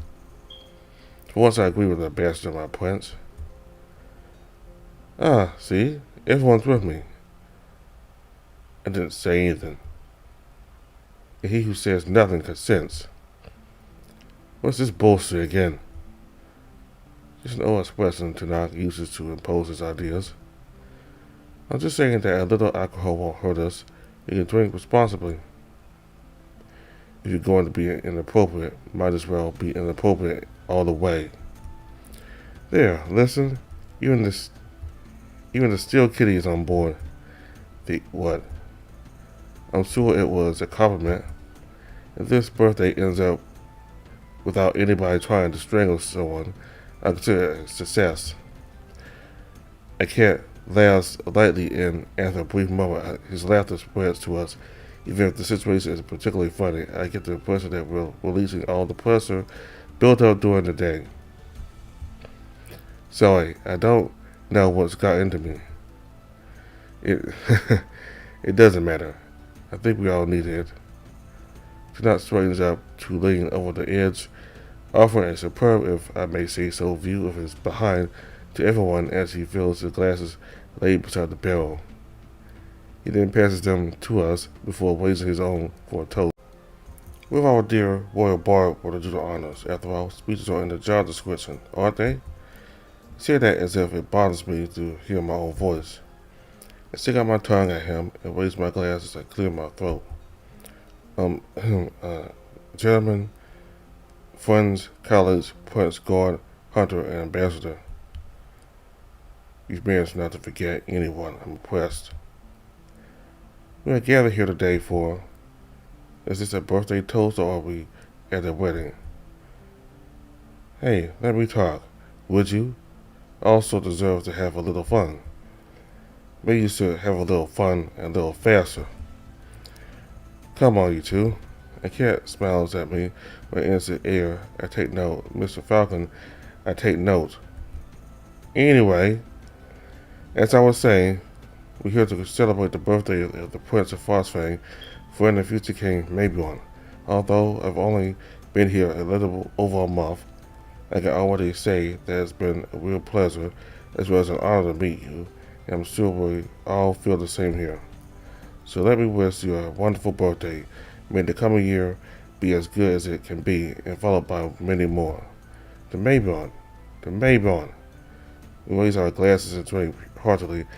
I'm pleased to see a big smile spread across the prince's face. At least he enjoyed my little speech. Thank you. I haven't really had a chance to do this kind of thing. I don't even know when. I can hardly say how happy it makes me. I told you this was a good idea. However, I'm not the only one to congratulate. You deserve it too. We deserve it? Of course, you gave us a great performance today. I don't think I've ever seen such a show before. And the fact that you're the only person in the world able to do what you did helps a little. By the way, not bad, the little trick with the planks. Thanks. But it was a collaborative effort. I wouldn't have been able to do all this without a cat. I just played, and you played beautifully. I'm curious to hear what else you can bring us. Once the Falcon blushed as I smile wider. It's nice to see his work acknowledged. Having said that, I don't think I'm the descendant of Agil. If we go by the text, we don't even know if he was a brown bear. That's just details. Now you are, at least for those who were present today, and that what counts, isn't it? No one could prove otherwise. It'll only increase your fame. I suppose so. Anyway, thank you. A silence ensues, during which we simply enjoy the warmth of the baths. And now, do you have any plans while we're all here naked? I mean, I know when parties like this, water usually end up, but I'm not sure if it's to anyone's taste, although Tanakh will probably be up to it. By the way, why the baths? I don't think it's a usual place for a party. I thought it would be the only place in the castle where we have some peace. It just goes to show, even you can have good ideas once in a while. Hey, you're right about that. We won't be disturbed here. As for what we could do if our favorite bunny doesn't have an idea, I fortunately have one. All eyes turn to Tanakh, who is clearly enjoying the attention. It's a pretty classic game in Kazal. It allows us to drink and learn nasty secrets about our friends. I'm not sure if that's a good idea. No one is innocent, and nobody's forcing you to drink a lot. Only a sip can be enough. One sip can be enough. It's quite simple, really. Each of us will take a turn announcing a truth about himself, something we've done or something we'd like to do. If it's true about you too, you drink. How do we win? We don't really win, that's not the point. It's not a game if there's no winner. That's easy enough to fix. Let's refill our glasses and take a single sip when we have to. One last one to finish his drink wins. I suppose that could work, but we don't have to explain why we're drinking, do we?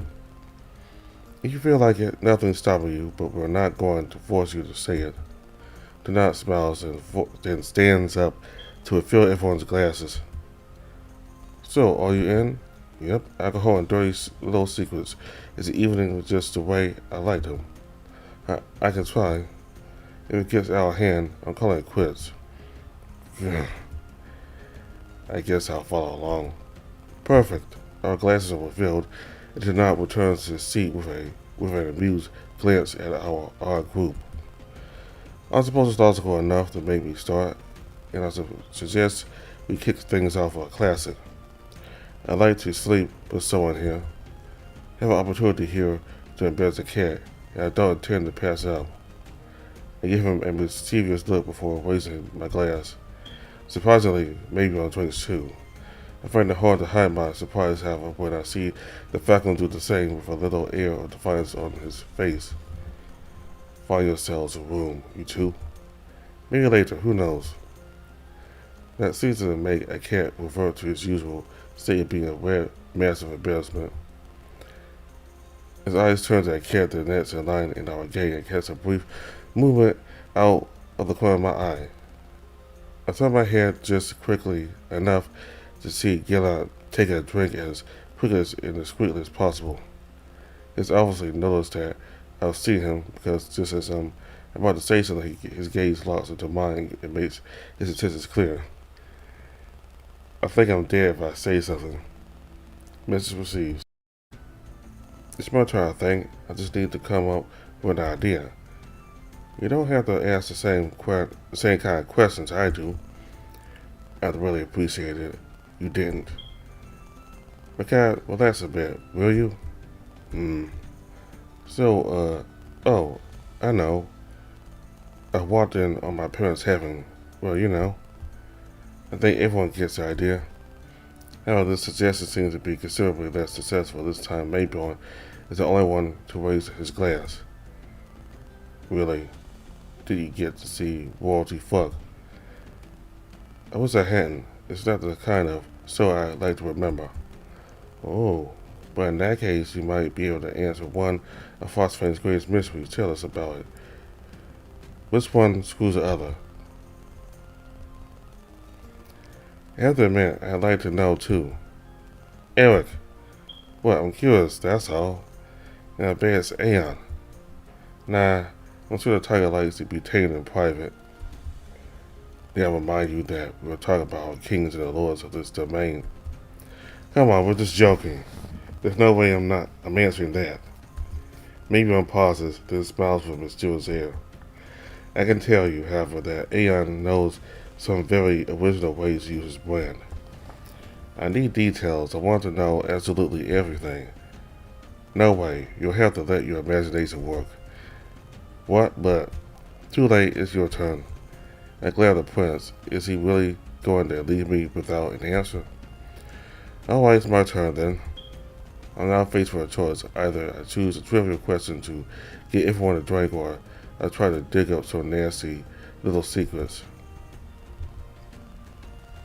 Man, there'll be plenty of time to drink later, time to uncover some interesting gossip. Since you all seem to be so into sex tonight, I've already found myself with more than 2 other people in bed. I throw an amused glance at the group while Cat blushes as he looks away, and Maybron stares at me half amused, half impressed. The cat, on the other hand, simply raises his eyes to the ceiling. To no one's surprise, to not raise his glass for a sip, then winks mischievously at us. Huh?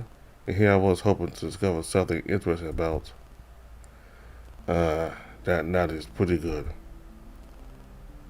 All eyes turn to Gillian, who slowly lowers his glass as he looks sideways at us, clearly proud of his impression.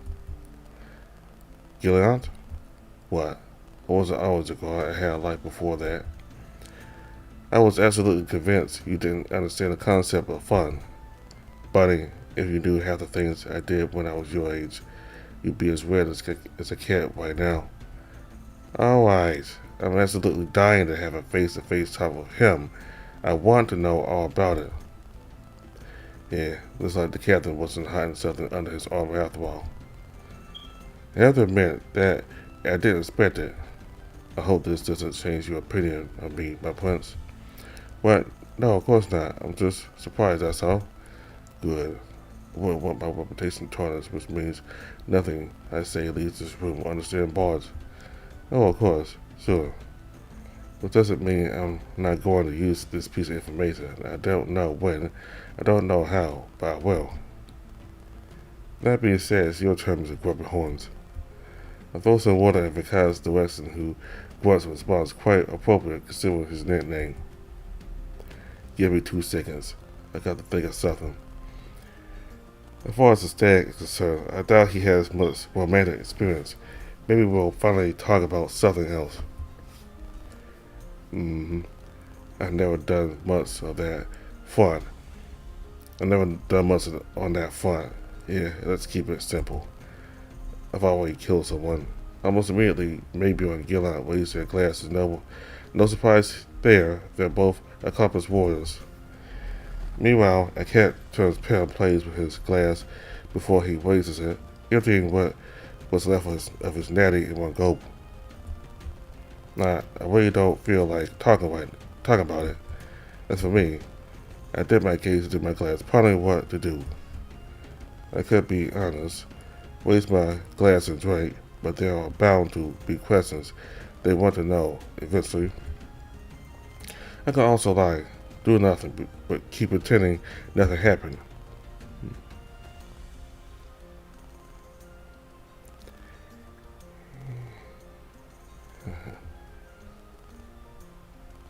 I take a long breath and empty my glass. I'm going to need a lot more than a sip for this, Eric. I don't particularly want to talk about it either. A silence ensues, because the question had unexpected consequences and not exactly pleasant ones. It's finally a hiss from Tanat bracing. Well, I didn't expect to be the only pure and innocent person here. Maybe I should start getting wary. Who knows? You might be all out to murder me.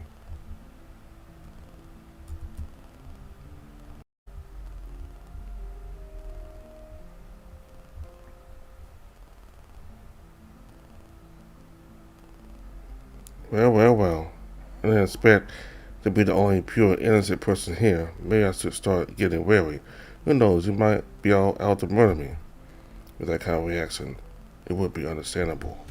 That seems to lighten the mood, and we relaxed, except for Vakad. Sorry, I didn't think that. It's just... Don't worry, big guy. You didn't do anything wrong, okay? The cat then raises his glass and shakes it gently. My glass is empty. I'm afraid mine is too. Perhaps it's time we change our occupation. Come on, I love finding out everyone's little secrets.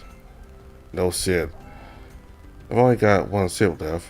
Let's at least finish this round. I'm sure Gillian's got something to say to us too. If the point is just to get you to finish your drink and bastard, it should be simple enough. I found myself in bed with a man and a woman at the same time. Do not smile at a gallant statement, then raises his glass and finishes it. Unsurprisingly, no one follows him. Really? We're the only ones. You really must learn to experiment. Not everyone is as into sex as you are. And I'm afraid I'm not really attracted to women. That makes the two of us. I tried it. It's definitely not my timing. Really? I feel like there's a story to be told behind those words. Oh, there is. But to tell it, I'll need a lot more booze than that. Elizabeth bursts out laughing and the evening resumes. We stay a long time chatting, joking, and playing games with each other. It's not necessarily the most flamboyant evening I've ever attended, but I can say it's one of the most enjoyable. I'm simply surrounded by friends, so I feel good with them. What more could I ask for? As the night begins to draw in, the fatigue of the day is also being felt. Gentlemen, this evening has been quite pleasant, but I'm afraid I must leave. I'm getting tired, and I'm still expecting tomorrow morning for more festivities. Yeah, I think it's about time to get out of the bath. It's getting late. Everyone gets out of the bath pretty quickly. As we finish drying off, I approach a cat to whisper to him as quietly as possible. Would you like to spend the night in my bedroom just to end the day on a high note? Oh, that's extraordinarily subtle, Eric. I'm sure no one can suspect your true intentions. The cat seems to have understood perfectly well what I'm getting at, because the red rises very quickly to his cheeks. Oh, you. He looks around quickly before answering in a whisper, still as embarrassed as ever. I'd love to, really, but, not today. The day has really exhausted me in my bed's calling. Sorry. I find it hard to hide my disappointment, but I'm doing my best to put on a brave face. After all, I'm in no hurry. We've got plenty of time. Don't worry, I understand perfectly, and don't apologize for it. You've done nothing wrong. But I don't want to upset you. I smile at him before gently rubbing my muzzle against his beak. I'm not upset. Don't worry about it. He smiles back as I grasp his talon. I don't intend to let you go until we get back to our rooms, though. Oh, that sounds just fine. It's with big smiles on our faces that we head back to our place. After my last kiss, we part and I throw myself onto my bed, letting sleep take me away. However, I have the impression that my sleep is extremely short-lived. When I open my eyes, I'm no longer in the bedroom. I am in a circular cave in which 12 stone seats are arranged. It's like a deja vu. I've been here before. While I explored this place is on the tip of my tongue, and I almost remember. Good evening, NeveN. The deep voice echoes through the room. It comes from somewhere beside me, then resonates from the seat in front of me. It's a hyena. He's simply dressed, and he seems obviously in his 40s, but that's not what leaves me speechless. Something far more important is in evidence, covering the entirety of his face and, from what I can see, his torso as well as his arm, a brown glows with a bluish light. It is unlike any I've seen before. It doesn't take the form or the brand of any guy I know. Actually, it just represents a hyena's skeleton on its fur. Don't stay on the ground. Get up and sit down. Almost unconsciously, I obey, and I take a seat on the stone throne behind me. I can't even think properly. I don't understand what's happening. Come on, NeveN. Don't look at me like that. I mean you no harm. These words finally appear to snap me out of my torpor. Why are you calling me that? That's not my name. Who are you?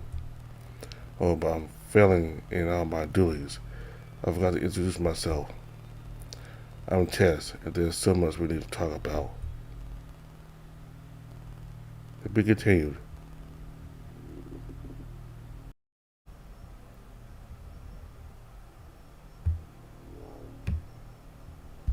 See right here.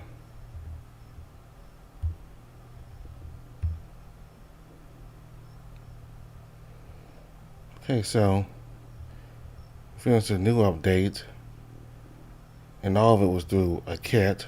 So I don't think there will be much difference with Maybjorn and Vicad. So I'm gonna go ahead and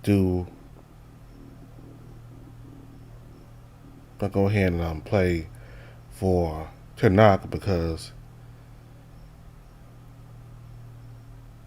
we saw Vo teach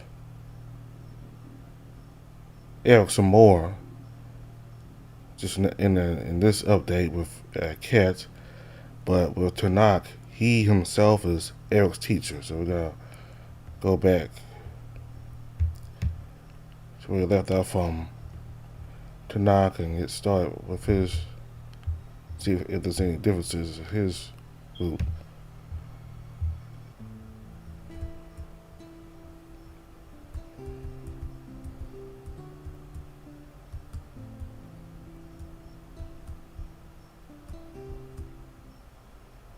I left Tanakh's room in the early hours of the morning in order to return to mine, just to freshen up a bit before coming back from my training. Besides, the ambassador himself asked me to give him a moment as he appears to have things to do. That's not really surprising. I'm starting to take up quite a bit of his time, but he's still a representative of his country first and foremost. He's probably got a lot of work on his hands. However, he's the one who offered to be my teacher, so he can't complain too much, I suppose. After taking the time to freshen up a bit and having lunch, I joined Tanakh. It's time to continue exploring what I can do with this damn brand. Once I arrived at his door, I knocked much more cheerfully than I did the day before. Sleeping and talking with him clearly helped. Come in, it's open. No need to tell me twice. So I entered with a big smile and greeted the lizard while I spot him. My smile disappears, however, when I see that he's not alone. What the fuck is Astrid doing here? Eric. Hey Astrid, I didn't expect to find you here. Ambassador Tanakh asked me to come. He needs my help with your training. From the look on her face, she doesn't take too kindly to helping me, and I can completely sympathize with her. Really? I'm not sure how you can help us without trying to underestimate your abilities, or our brains don't really have much in common. We spend enough time practicing on objects. It's time you try freezing someone. Excuse me? At first I thought you could simply test it on me, but I'm afraid I exceed your weight limit. It's better to use it on Astrid. I could hurt her without meaning to. I turned to the poodle, who gives me a sidelong glance. Clearly she's already agreed. Wonder how Tanakh managed to convince her. Oh, there's no risk, really. How could you know? We've never done that. Oh, but you did. You've done it before. It forced us all during the contest. That was absolutely different. I imagine if I blocked, but I don't know her heart. I could kill her. I just told you there's no risk. Even if you accidentally block her heart or something like that, you'll just have to make your brain dormant. Everything will go back to normal. That's what we'll do if we realize there's the slightest problem, but I'm absolutely certain there won't be. Stop worrying, Eric, and hurry up so we can get this over with. Looks like someone's bursting with enthusiasm. So they're out alongside before facing Astrid.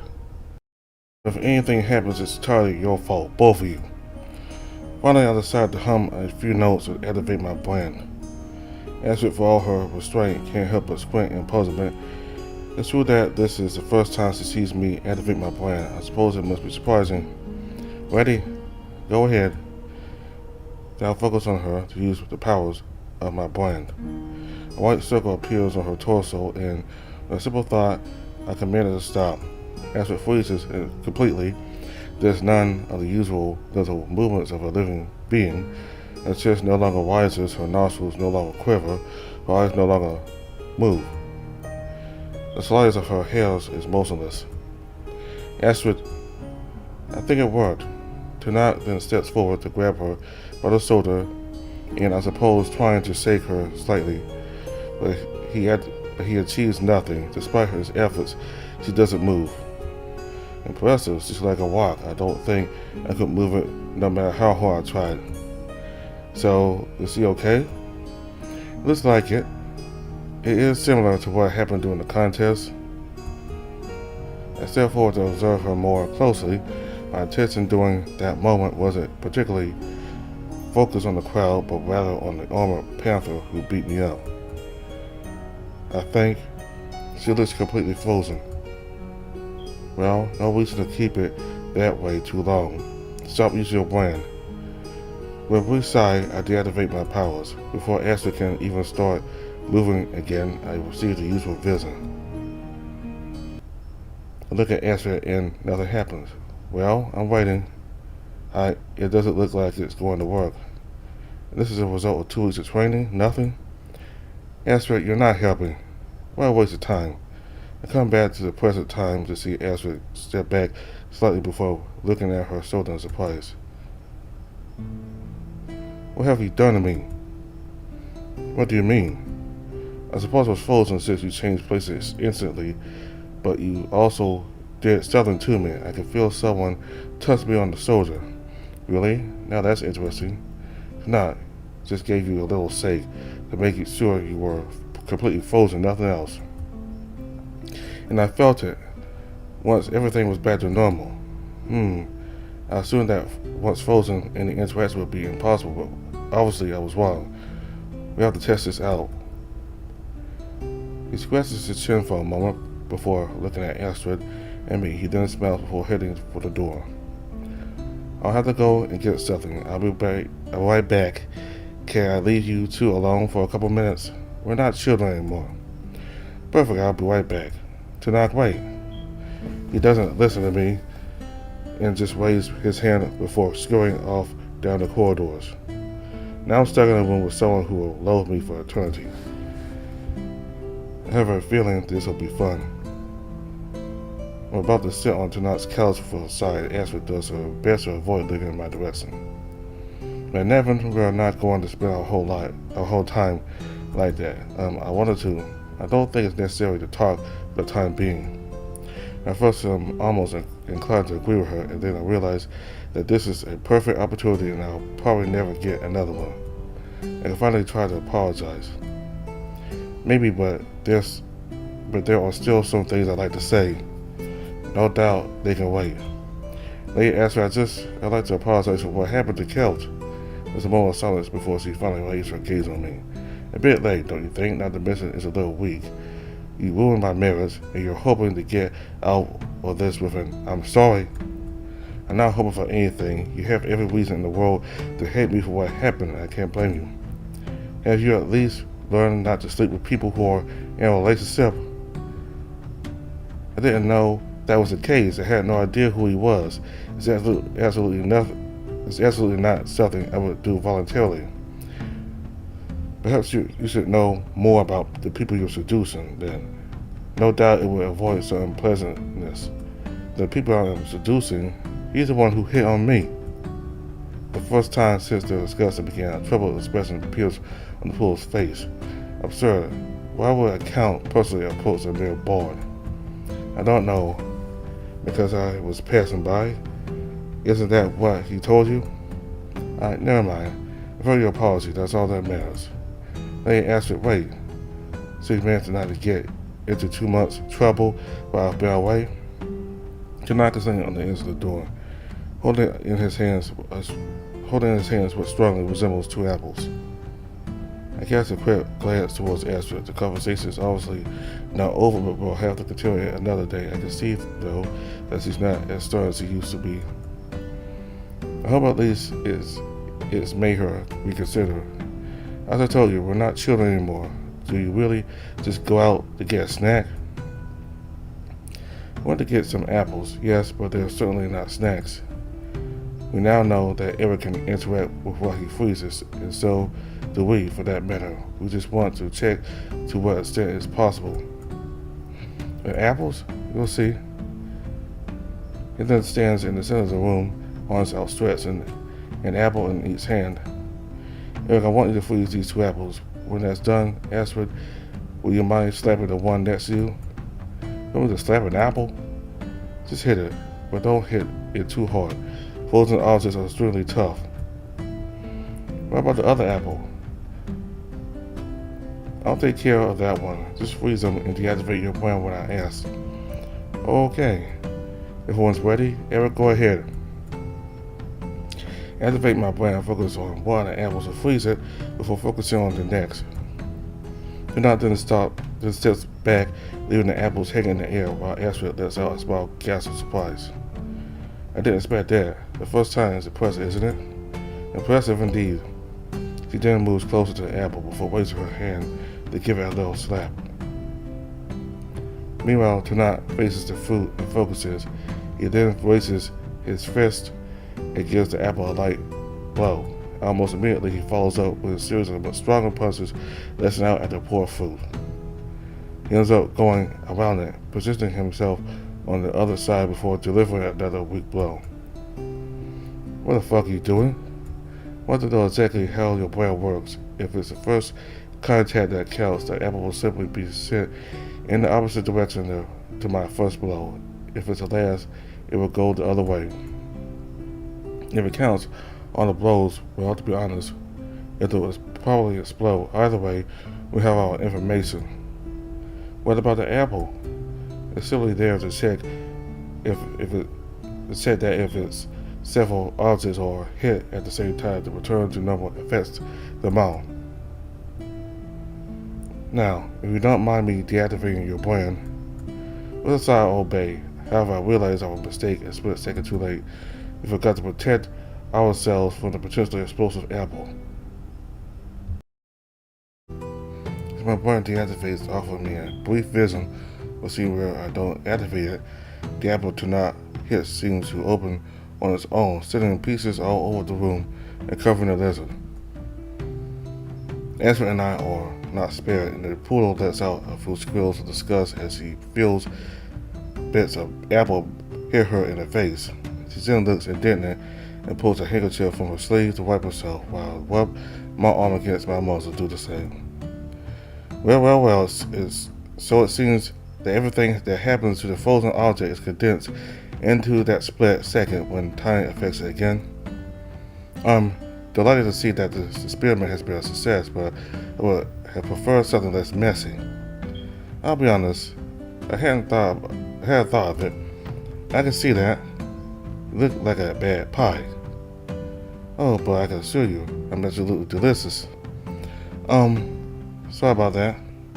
Anyway, it's still very interesting. We'll obviously have to keep working on this, but potentially offers you enormous destructive power. Wait, just what I was looking for. It could prove to be a valuable asset to the kingdom. I don't doubt it for a second. The problem is I'm just a bard, not a soldier, not a warrior, not a weapon of terror, a bard, nothing else. As she opens her mouth again, as if she wanted to add something before falling silent, she rubs her muzzle with her handkerchief again before moving towards the door. For all that this has been instructive, I'm afraid I must leave you. I'd rather not have these pies drying my fur. I can understand that. Thanks again, Astrid. Thank you and sorry for everything. Astrid gives me a knowing look before walking out the door. How do you feel? Tired and covered in apples mostly. So sorry about that. Don't worry. I've been covering worse. But seriously, you should probably wash up. I was planning on going to the baths, yes, but before I do, you should know that tomorrow we have no training session. Oh? The festival's in 2 days, so you'll need to rest, and I also have things to prepare. You'll fight with Gillian? Exactly. I fully intend to win this year. In that case, I can only wish you good luck. You too, although I doubt it will be necessary. I know you're going to impress us. I smile at him and step out of the room, leaving him to get ready for his bath. As I return to my quarters to wash off and remove the apples on me, I can't help but feel a mixture of stress and excitement. Soon I'll be singing in front of a crowd. Soon I'll be able to prove that I deserve my place. But now the part where we meet up with Tadak again after his match with Gilliant for Mabel's birthday, and he lost. So about to see how Tanaka's handling it. And also the screen size keeps changing in this game, so I often have to adjust the screen size. So I approached the door and pressed one of my long ears against it. These big things had to serve a purpose. Galal. And Raquel might probably watch you. I assume it's Kazalian. I don't understand what he's saying. With a sigh, I move away from the door, then I knock. Tanak, it's me. Can I come in? After a brief moment, his answer comes from behind the wood. Yeah, he can. I push over the door. To be clear about the lizard flashes his usual smile. However, it doesn't take a genius to figure out that his heart isn't in it. How are you? Me, I'm perfectly fine. The few blows I suffered only took a second to disappear following the priest's care. In your hand, it looks like it was pretty badly damaged during the fight. A few jolts popped out. As I understand it, fortunately, nothing's broken. He's put everything back in place. I just had to be careful not to overuse my fingers for a few days. Oh, that's good then. An awkward silence settles between us. Come on, Eric. Think. You don't usually have trouble coming up with something to say. I was just here to congratulate you for the fight. Congratulate me? He burst into a short, dry laugh without the slightest trace of joy. There's nothing to congratulate. I lost. Listen then, that's how I grunt before sitting down. It was my last fucking chance and I lost. I couldn't do what I was supposed to do. Your last chance? What are you talking about? He sat next to him and rests a hand on his shoulder. I'm leaving in a little over 2 months. I know we've already talked about it. You promised to make the most of these last few weeks. Easier said than done. I wanted to. He sighs and leans against the wall. I really wanted to win. I'll probably never get the chance to face Gillian again. I wanted to prove that I could beat him. Oh, I think I can relate to that. Really? Remember our talk about my brand's awakening? How mad I was that I didn't get my job because I really deserved it? In a way, I suppose it's identical. You want to prove your worth, just like I do. I didn't succeed. I wouldn't say that. He raises his head and gives me a puzzled look. You didn't win, obviously, but that doesn't mean you don't have something to be proud of. Gillian is probably the best warrior in all Frostfang, and on top of that, his mere proximity deprives you of the use of your greatest strength. And in spite of this, you manage to stand up to him. More than that, you push him to the limit, and any one of you could have won, but he tipped the scales in his favor. Each warrior who spent his entire life practicing and fighting. You're a diplomat first and foremost, and despite that, he gave us an incredible soul. For what it's worth, you impressed me, and I'm really proud of you. I lean over to rest my head on his shoulder, and moments later, he rests his head against mine. You know what to say? You know what to say to cheer me up? It's part of my job. Besides, I'm starting to know you. For all my flaws, I don't like the thought of leaving one of my friends in this mood. Your friend, We stay in silence for a moment before Tanat finally gets to his feet. We stand in silence for a moment before Tanat finally gets to his feet. You should go back upstairs. I wouldn't want to surprise the crowd of the royal bard. Are you sure you'll be alright? Don't worry about me. I'm more experienced than you. I'll be fine. I just didn't take the defeat well in the moment. Go now. I get up and give him one last look before heading for the tunnels. See you later? Sure, I have something to tell you. Oh, and what would that be? Later. I was supposed to be out before closing the door behind me. He's not back to normal yet. I still hope he's feeling better. So I head for the stands again, and I return to my seat and maybe on side.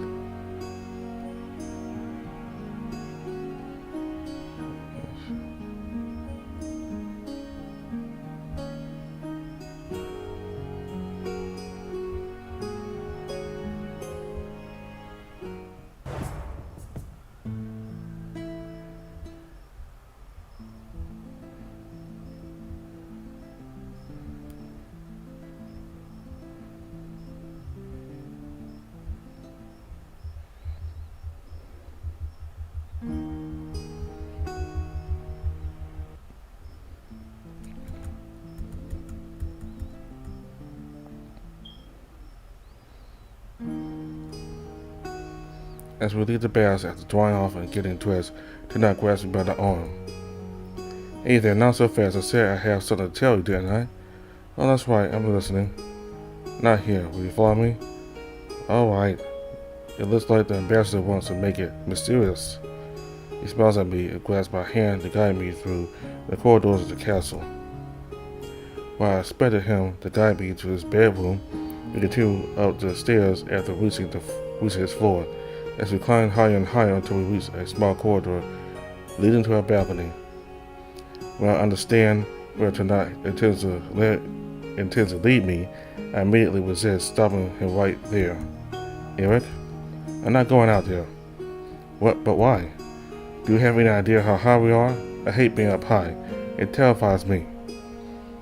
I've already had to force myself to fight this fear for the little trick I did during this festival. I don't know it.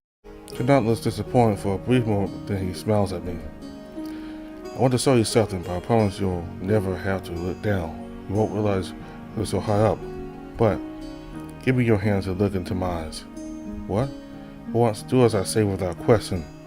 I go over and grab the lizard's hands as I plunge my gaze into his. He then stands facing me and walks backwards towards his balcony.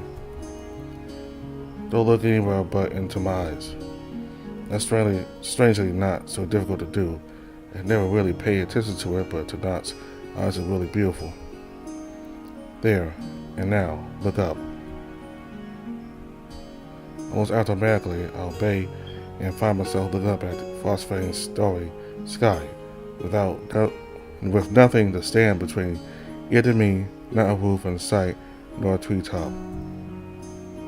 Just me, Tanakh, and all these stars. It's beautiful, isn't it? The ambassador is next to me now, and I can feel his tail tenderly hugging my hips, holding me close. I yield and snuggle up to the lizard. I like to come here once in a while. These aren't the stars I have back home, but they're gorgeous nonetheless. I can understand it's a beautiful sight, at least as long as I don't look down. He laughs softly before looking at me with a strange expression I've never seen before. You really are unique, you know? I hope that's a compliment. Oh, it is, don't worry. But, when I came here, I knew it would be temporary. I knew I'd leave eventually. So I got used to the idea that I couldn't really get attached to anyone. It's hard to commit when you know that every relationship has a deadline. And then one day a rabbit turns up whom I have to save from a gang of bandits, a nosy, impertinent, interfering creature. I can't help blushing at this list of my traits. Not that I can deny him, but he can also be charming, sensitive, and attentive to others. On top of that, he's extraordinarily good at what he does. Let's face it. Tonight, what's your point? I suppose it would be simpler if he grabs my chin and lean in to kiss me. It's completely different from our regular kisses. These are usually wild, purely driven by carnal desire. There's a softness here and tenderness I'm not used to. And I had no idea how much I wanted this. Especially coming from Tanakh. My heart leaps in my chest and I kiss him back, releasing a hand to tenderly caress his cheek. We stay against each other for a moment before the lizard steps back, still looking me in the eye with a barely perceptible flush of his cheeks. Wow. That's also what I think. But tonight, you said it yourself, you're leaving soon. I know I'm not asking you to follow me or marry me, Eric. I know that whatever happens between us, it will probably end soon. But I also know that for the time we have left, I want to be as happy as possible. I want to enjoy this time I have here. I want you by my side as long as I'm here. For a brief moment, I don't know how to respond. This is not a situation I expected. I don't know what to think about the possibility of a time-limited relationship. Then I look into Tanakh's eyes again, and my doubts disappear. I can think about it another day, some other time, when now only one thing matters. I'm with him. I lift my head to kiss him again as he hugs me. We'll have to discuss it eventually, but later. Yes, later. Why don't we go to your room? That sounds like an excellent idea. There's not much chance we'll get any sleep tonight, is there? Absolutely none. We both laughed under the stars, heading for his room. And indeed, sleep doesn't find me until several hours later when I'm exhausted and in his embrace. However, I have the impression that my sleep is extremely short-lived. When I open my eyes, I'm no longer in the bedroom. I am in a circular cave in which 12 stone seats are arranged. Okay.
Okay.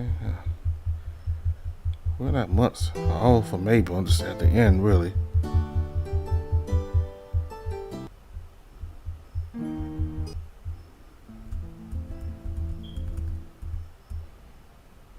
So how did you like that birthday party?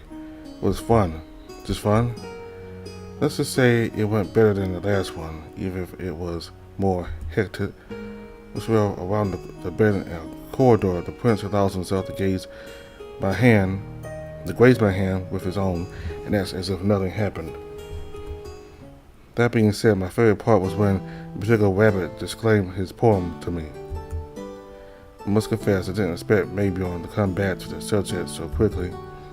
Ooh, have I hit a sensitive spot in the princely armor? Certainly. Unfortunately for me, we soon arrive at his bedroom door.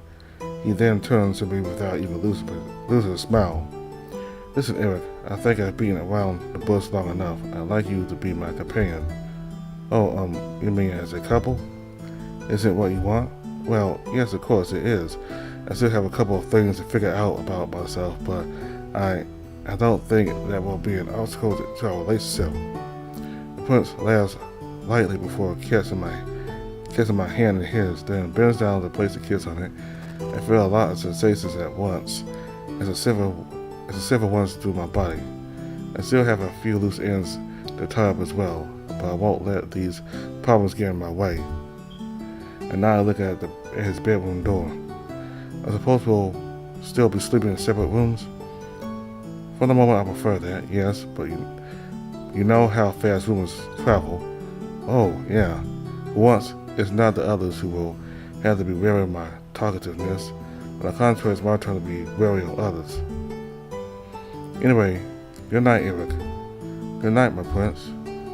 With those last words, I pretend to bow to the bear, who shakes his head and looks up at the ceiling. You have to break those habits. Never. Baby on sides and gives me a flick on the nose before he heads off to his room, shutting the door behind him. Yeah, I should be the one to have the last word. The bear's laugh can be heard from the other side, and I grunt to myself before heading back to my room, mind and heart light, to sprawl out in my bed for a good night's rest.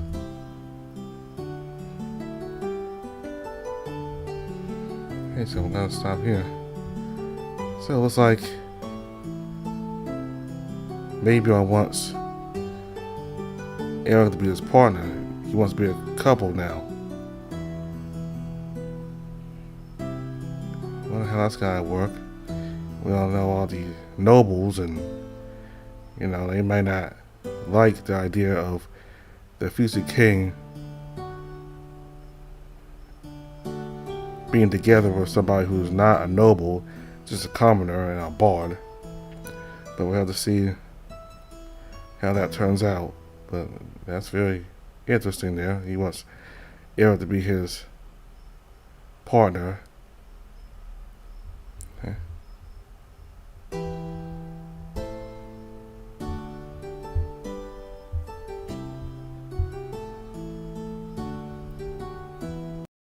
Of the guy's bedroom door, his grunt from the inside can't help but smile.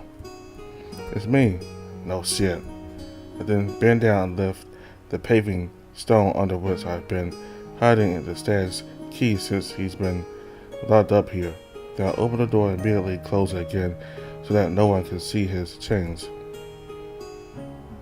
Our eyes meet and I feel all the strain on him. I even have the impression that he's skinnier than usual. As I suspected, his captivity is weighing on him. Like me, he's not made to stay indoors. The desire for freedom is an integral part of his being. Hey, don't say something like, I hope I'm not interfering, or I'll find a way to strangle you with my chains. Even though he's dead serious, I can't help but laugh, and apparently it softens his mood. After a minute, a line like that did pop into my head. Let's skip the formalities. I know that's not really your thing anyway.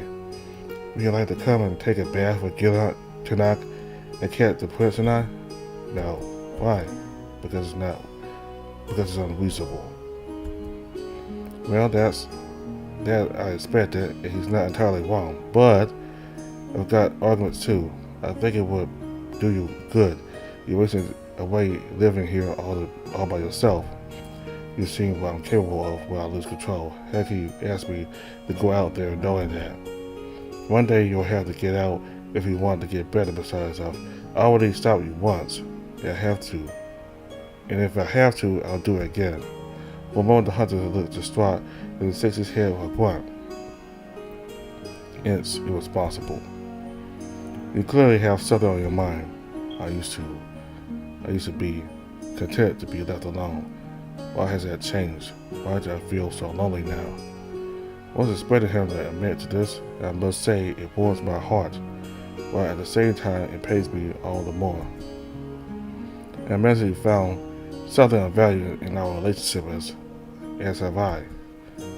I don't know, probably. You know, if you like what we have, I'm sure a friendship could help too. It just so happens that there are a lot of friendly people waiting for you and me. Yeah, if I don't try now, I'll never try, I guess. That's exactly the right attitude I have. Nonetheless, slip the key into the cuffs, holding the cot tight, then drop him to the floor with an annoying clang. As I straighten out, I grab the stag's trembling hand. Even though he's much stronger than me, I feel like he needs my grip to get up. Once he does, he looks at me apprehensively, but I pull him out of his tower and he lets me guide him. He rather eagerly awaited. You know, don't underestimate your popularity, especially with the rabbits. I can't help laughing when I hear him joking like that. Keep it up or you'll steal my place as royal bard. I accompany him to the courtyard before walking away. I still need to tell the others that we meet at the baths. I'm sure everything will be fine till then, okay? All you have to do is go to the baths and wait for me. The cat heaves a sigh before nodding. Don't dawdle. I'll be as quick as I can, I promise. Give him one last wave before heading off to find the others.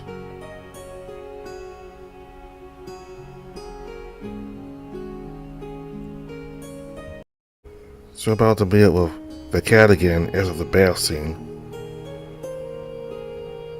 While everyone else is slowly leaving, the cat is trailing behind and I decide to join him. So, was it that bad? I managed to wring a smile from the stag as he wilts his fur dry. You want me to say you were right, huh? Maybe I do. I won't do this kind of thing every day, but it was fun. A little awkward at times, but hey, I guess I won't escape this. Once the hunter is dressed, I slip my arm under his to accompany him to his tower, and he relents. I'm glad you came. I know it doesn't seem like much to you, but it means a lot to me. Well, I get it. You wouldn't have freed me from my chains if it didn't mean a lot to you. But yeah, you're right to insist. In that case, I'll invite you to a whole bunch of parties and celebrations where you'll have to talk with other people for hours on end. I know you'll love that. The cat grunts and gives me a little nudge on the shoulder as I cling to his arm, laughing. Don't worry, I'm kidding. You better be. Once we're in front of his bedroom, we look at each other, not quite sure what to say. Do you want to come in? While answering him, I take the keys of his chains out and swing them in front of him. I guess I have no choice anyway. I forgot about that. If this evening has taken your mind off the situation, I'll take that as a success. I then grab him by the hand and lead him to his room before closing behind us. Then I walk him over to his bed where he settles down aside. I don't feel like sleeping alone, but I can't ask you to stay here either. We can work something out, I think. And then haul out an armchair and test it by settling my butt in it before getting up again. There's no worse place to sleep. Wouldn't you prefer to be in the bed while I sleep in the chair? You need more strength than me, so you keep the bed. Whatever you say, but first you'll have to tie me up. I never thought I'd hear that request outside of a naughty contest, and I must confess it still breaks my heart. However, I know how necessary it is, so I pull the hunter's ankle and attach the handcuff before standing up. I hope you have sweet dreams because you'll be mine. He smiles at me as he stretches, then tucks his arms behind his head. Then I hope you'll be in mine too. Satisfied with our brief chat, I settle in the armchair and let myself drift off to sleep. My inner fear of the cat seems to dissipate temporarily. Then my thoughts turn to the legend of Brigid, and I allow myself the hope of better days by the hunter's side. However, I have the impression that my sleep is extremely short-lived. When I open my eyes, I'm no longer in the bedroom. I'm in a circular cave in which 12 stone seats are arranged. It's like a deja vu. I've been here before. I've already explored this place. It's on the tip of my tongue. I can almost remember. Good evening, NeveN. A deep voice echoes through the room. It comes from somewhere beside me. It resonates from the seat in front of me. It's a hyena. He's simply dressed. He seems obviously in his 40s, but that's not what leaves me speechless. Something far more important is in evidence. Covering the entirety of his face and, from what I can see, his torso, as well as his arm, a brand glows with a bluish light. It's unlike any I've seen before. It doesn't take the form of the brand of any guy I know.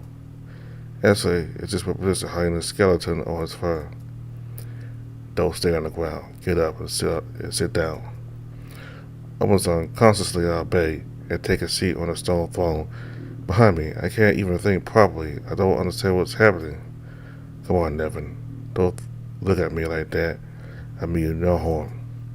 These words finally appear to snap me out of my torpor. Why are you calling me that? That's not my name. And who are you? Oh, but I'm failing in all my duties. I forgot to introduce myself. I'm Tess. There's so much we need to talk about. To be continued. Look at the notes real quick.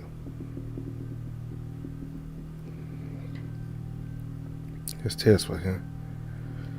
God of Death, the one we all meet sooner or later. He welcomes us into his kingdom where we remain forever with the people who love us. Okay, so it's the god of death.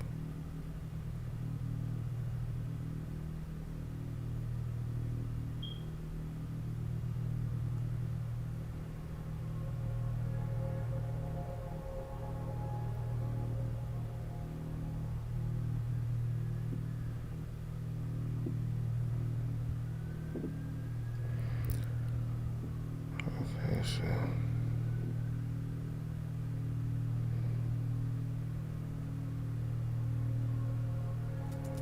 Okay, so is he like a fellow god? Because he's calling Eric NeveN. So he must think Eric is the god of time.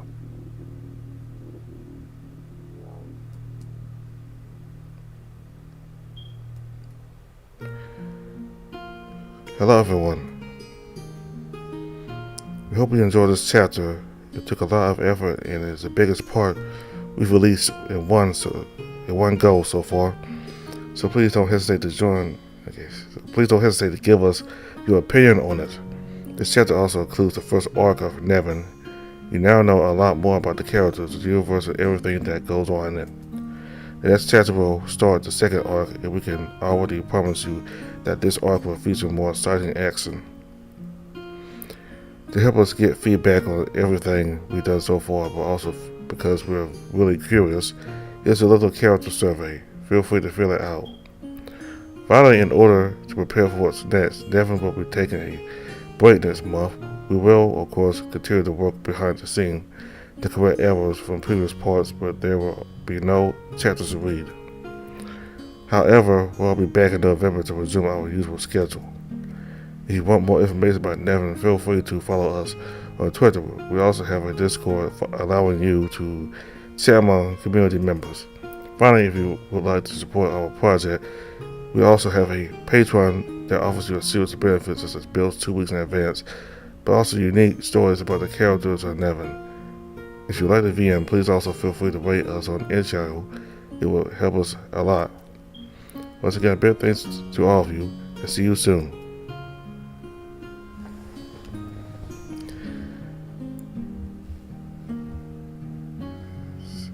So when they come back in November, we're going to see this conversation between Eric and Tess, who's the god of war. Now, he's talking to Eric like he's NeveN. He thinks Eric is NeveN. You know, NeveN is a god of time. So I don't know what's really going on, but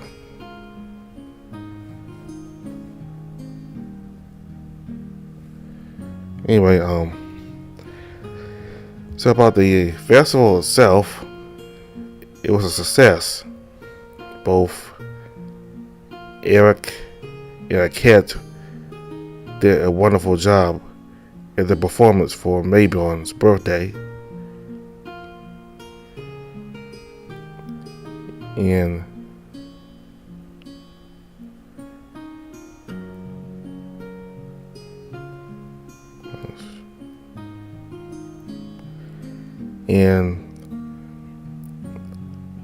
certainly with Vo's training, or Tanak's training in Tanak's route, so certainly all that training has been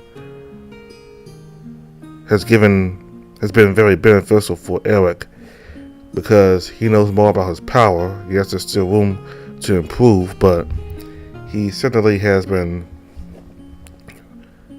getting better at using his powers, and that proved in his performance for Baby's birthday proved that. So with more practice and more teaching from Vo and Tanak, he'll certainly will get even better with his powers. So I prefer Tanak more over Vo, really. I mean, Vo, he's not a bad teacher, but he likes to inflict violence on Eric if it means figure out the power more, but I don't like that. I don't like the way Vo uses violence and physical injury to learn about the power and teach Eric.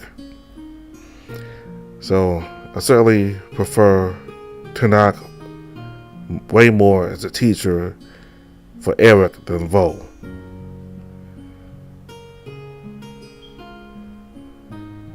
So I like that in this big update, this big chapter here, there's a bunch of CGs.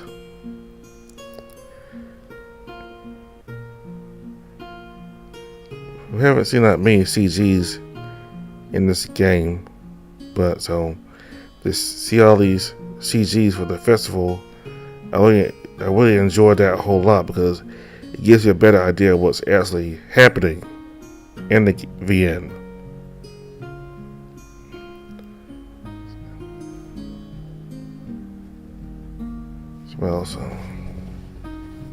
And also, when NeveN killed that noble who he said committed a lot of crimes and treated people poorly, I didn't think, I was kind of shocked there that NeveN would do that. You know, he literally killed somebody at his birthday. Now, NeveN, he said that this person did a lot of crimes and did heinous crimes towards people, so he probably did deserve it, but I didn't think NeveN would do that in front of a crowd, you know, decapitate this person, apparently.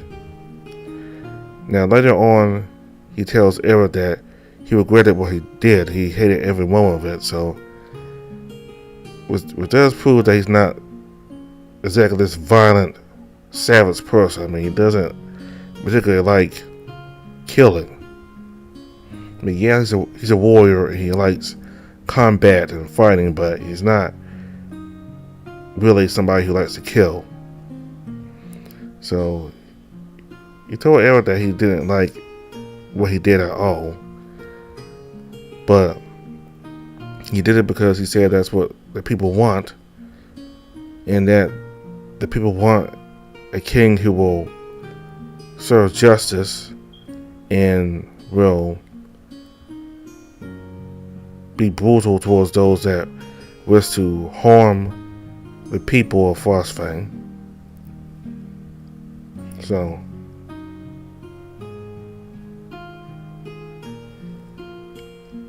NeveN certainly didn't like what he did, but he is willing to suffer the consequences for his actions if the decision he makes is the right decision.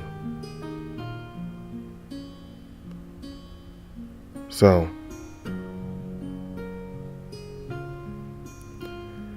I really enjoyed this chapter here, chapter 4.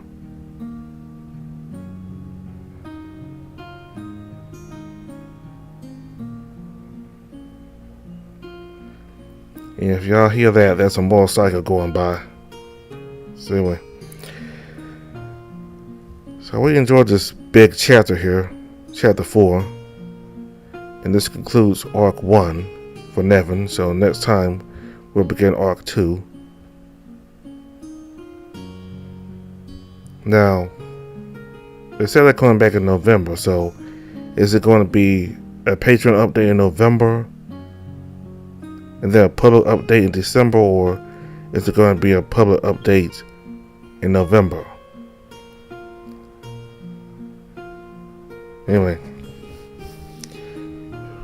I got to cover all the routes in chapter 4. There weren't that much of a difference, so I started the chapter and played the new chapter for a catch route. Then afterwards I played the parts for NeveN and Vikata Tanakh. It seemed like Tanakh, his was the most,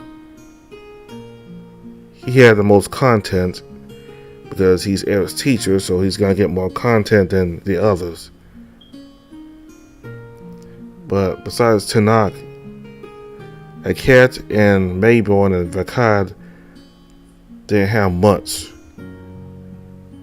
in their rules. It's basically like two scenes. Like one scene I think is before the baths, and the other is like after the baths. But that's about it.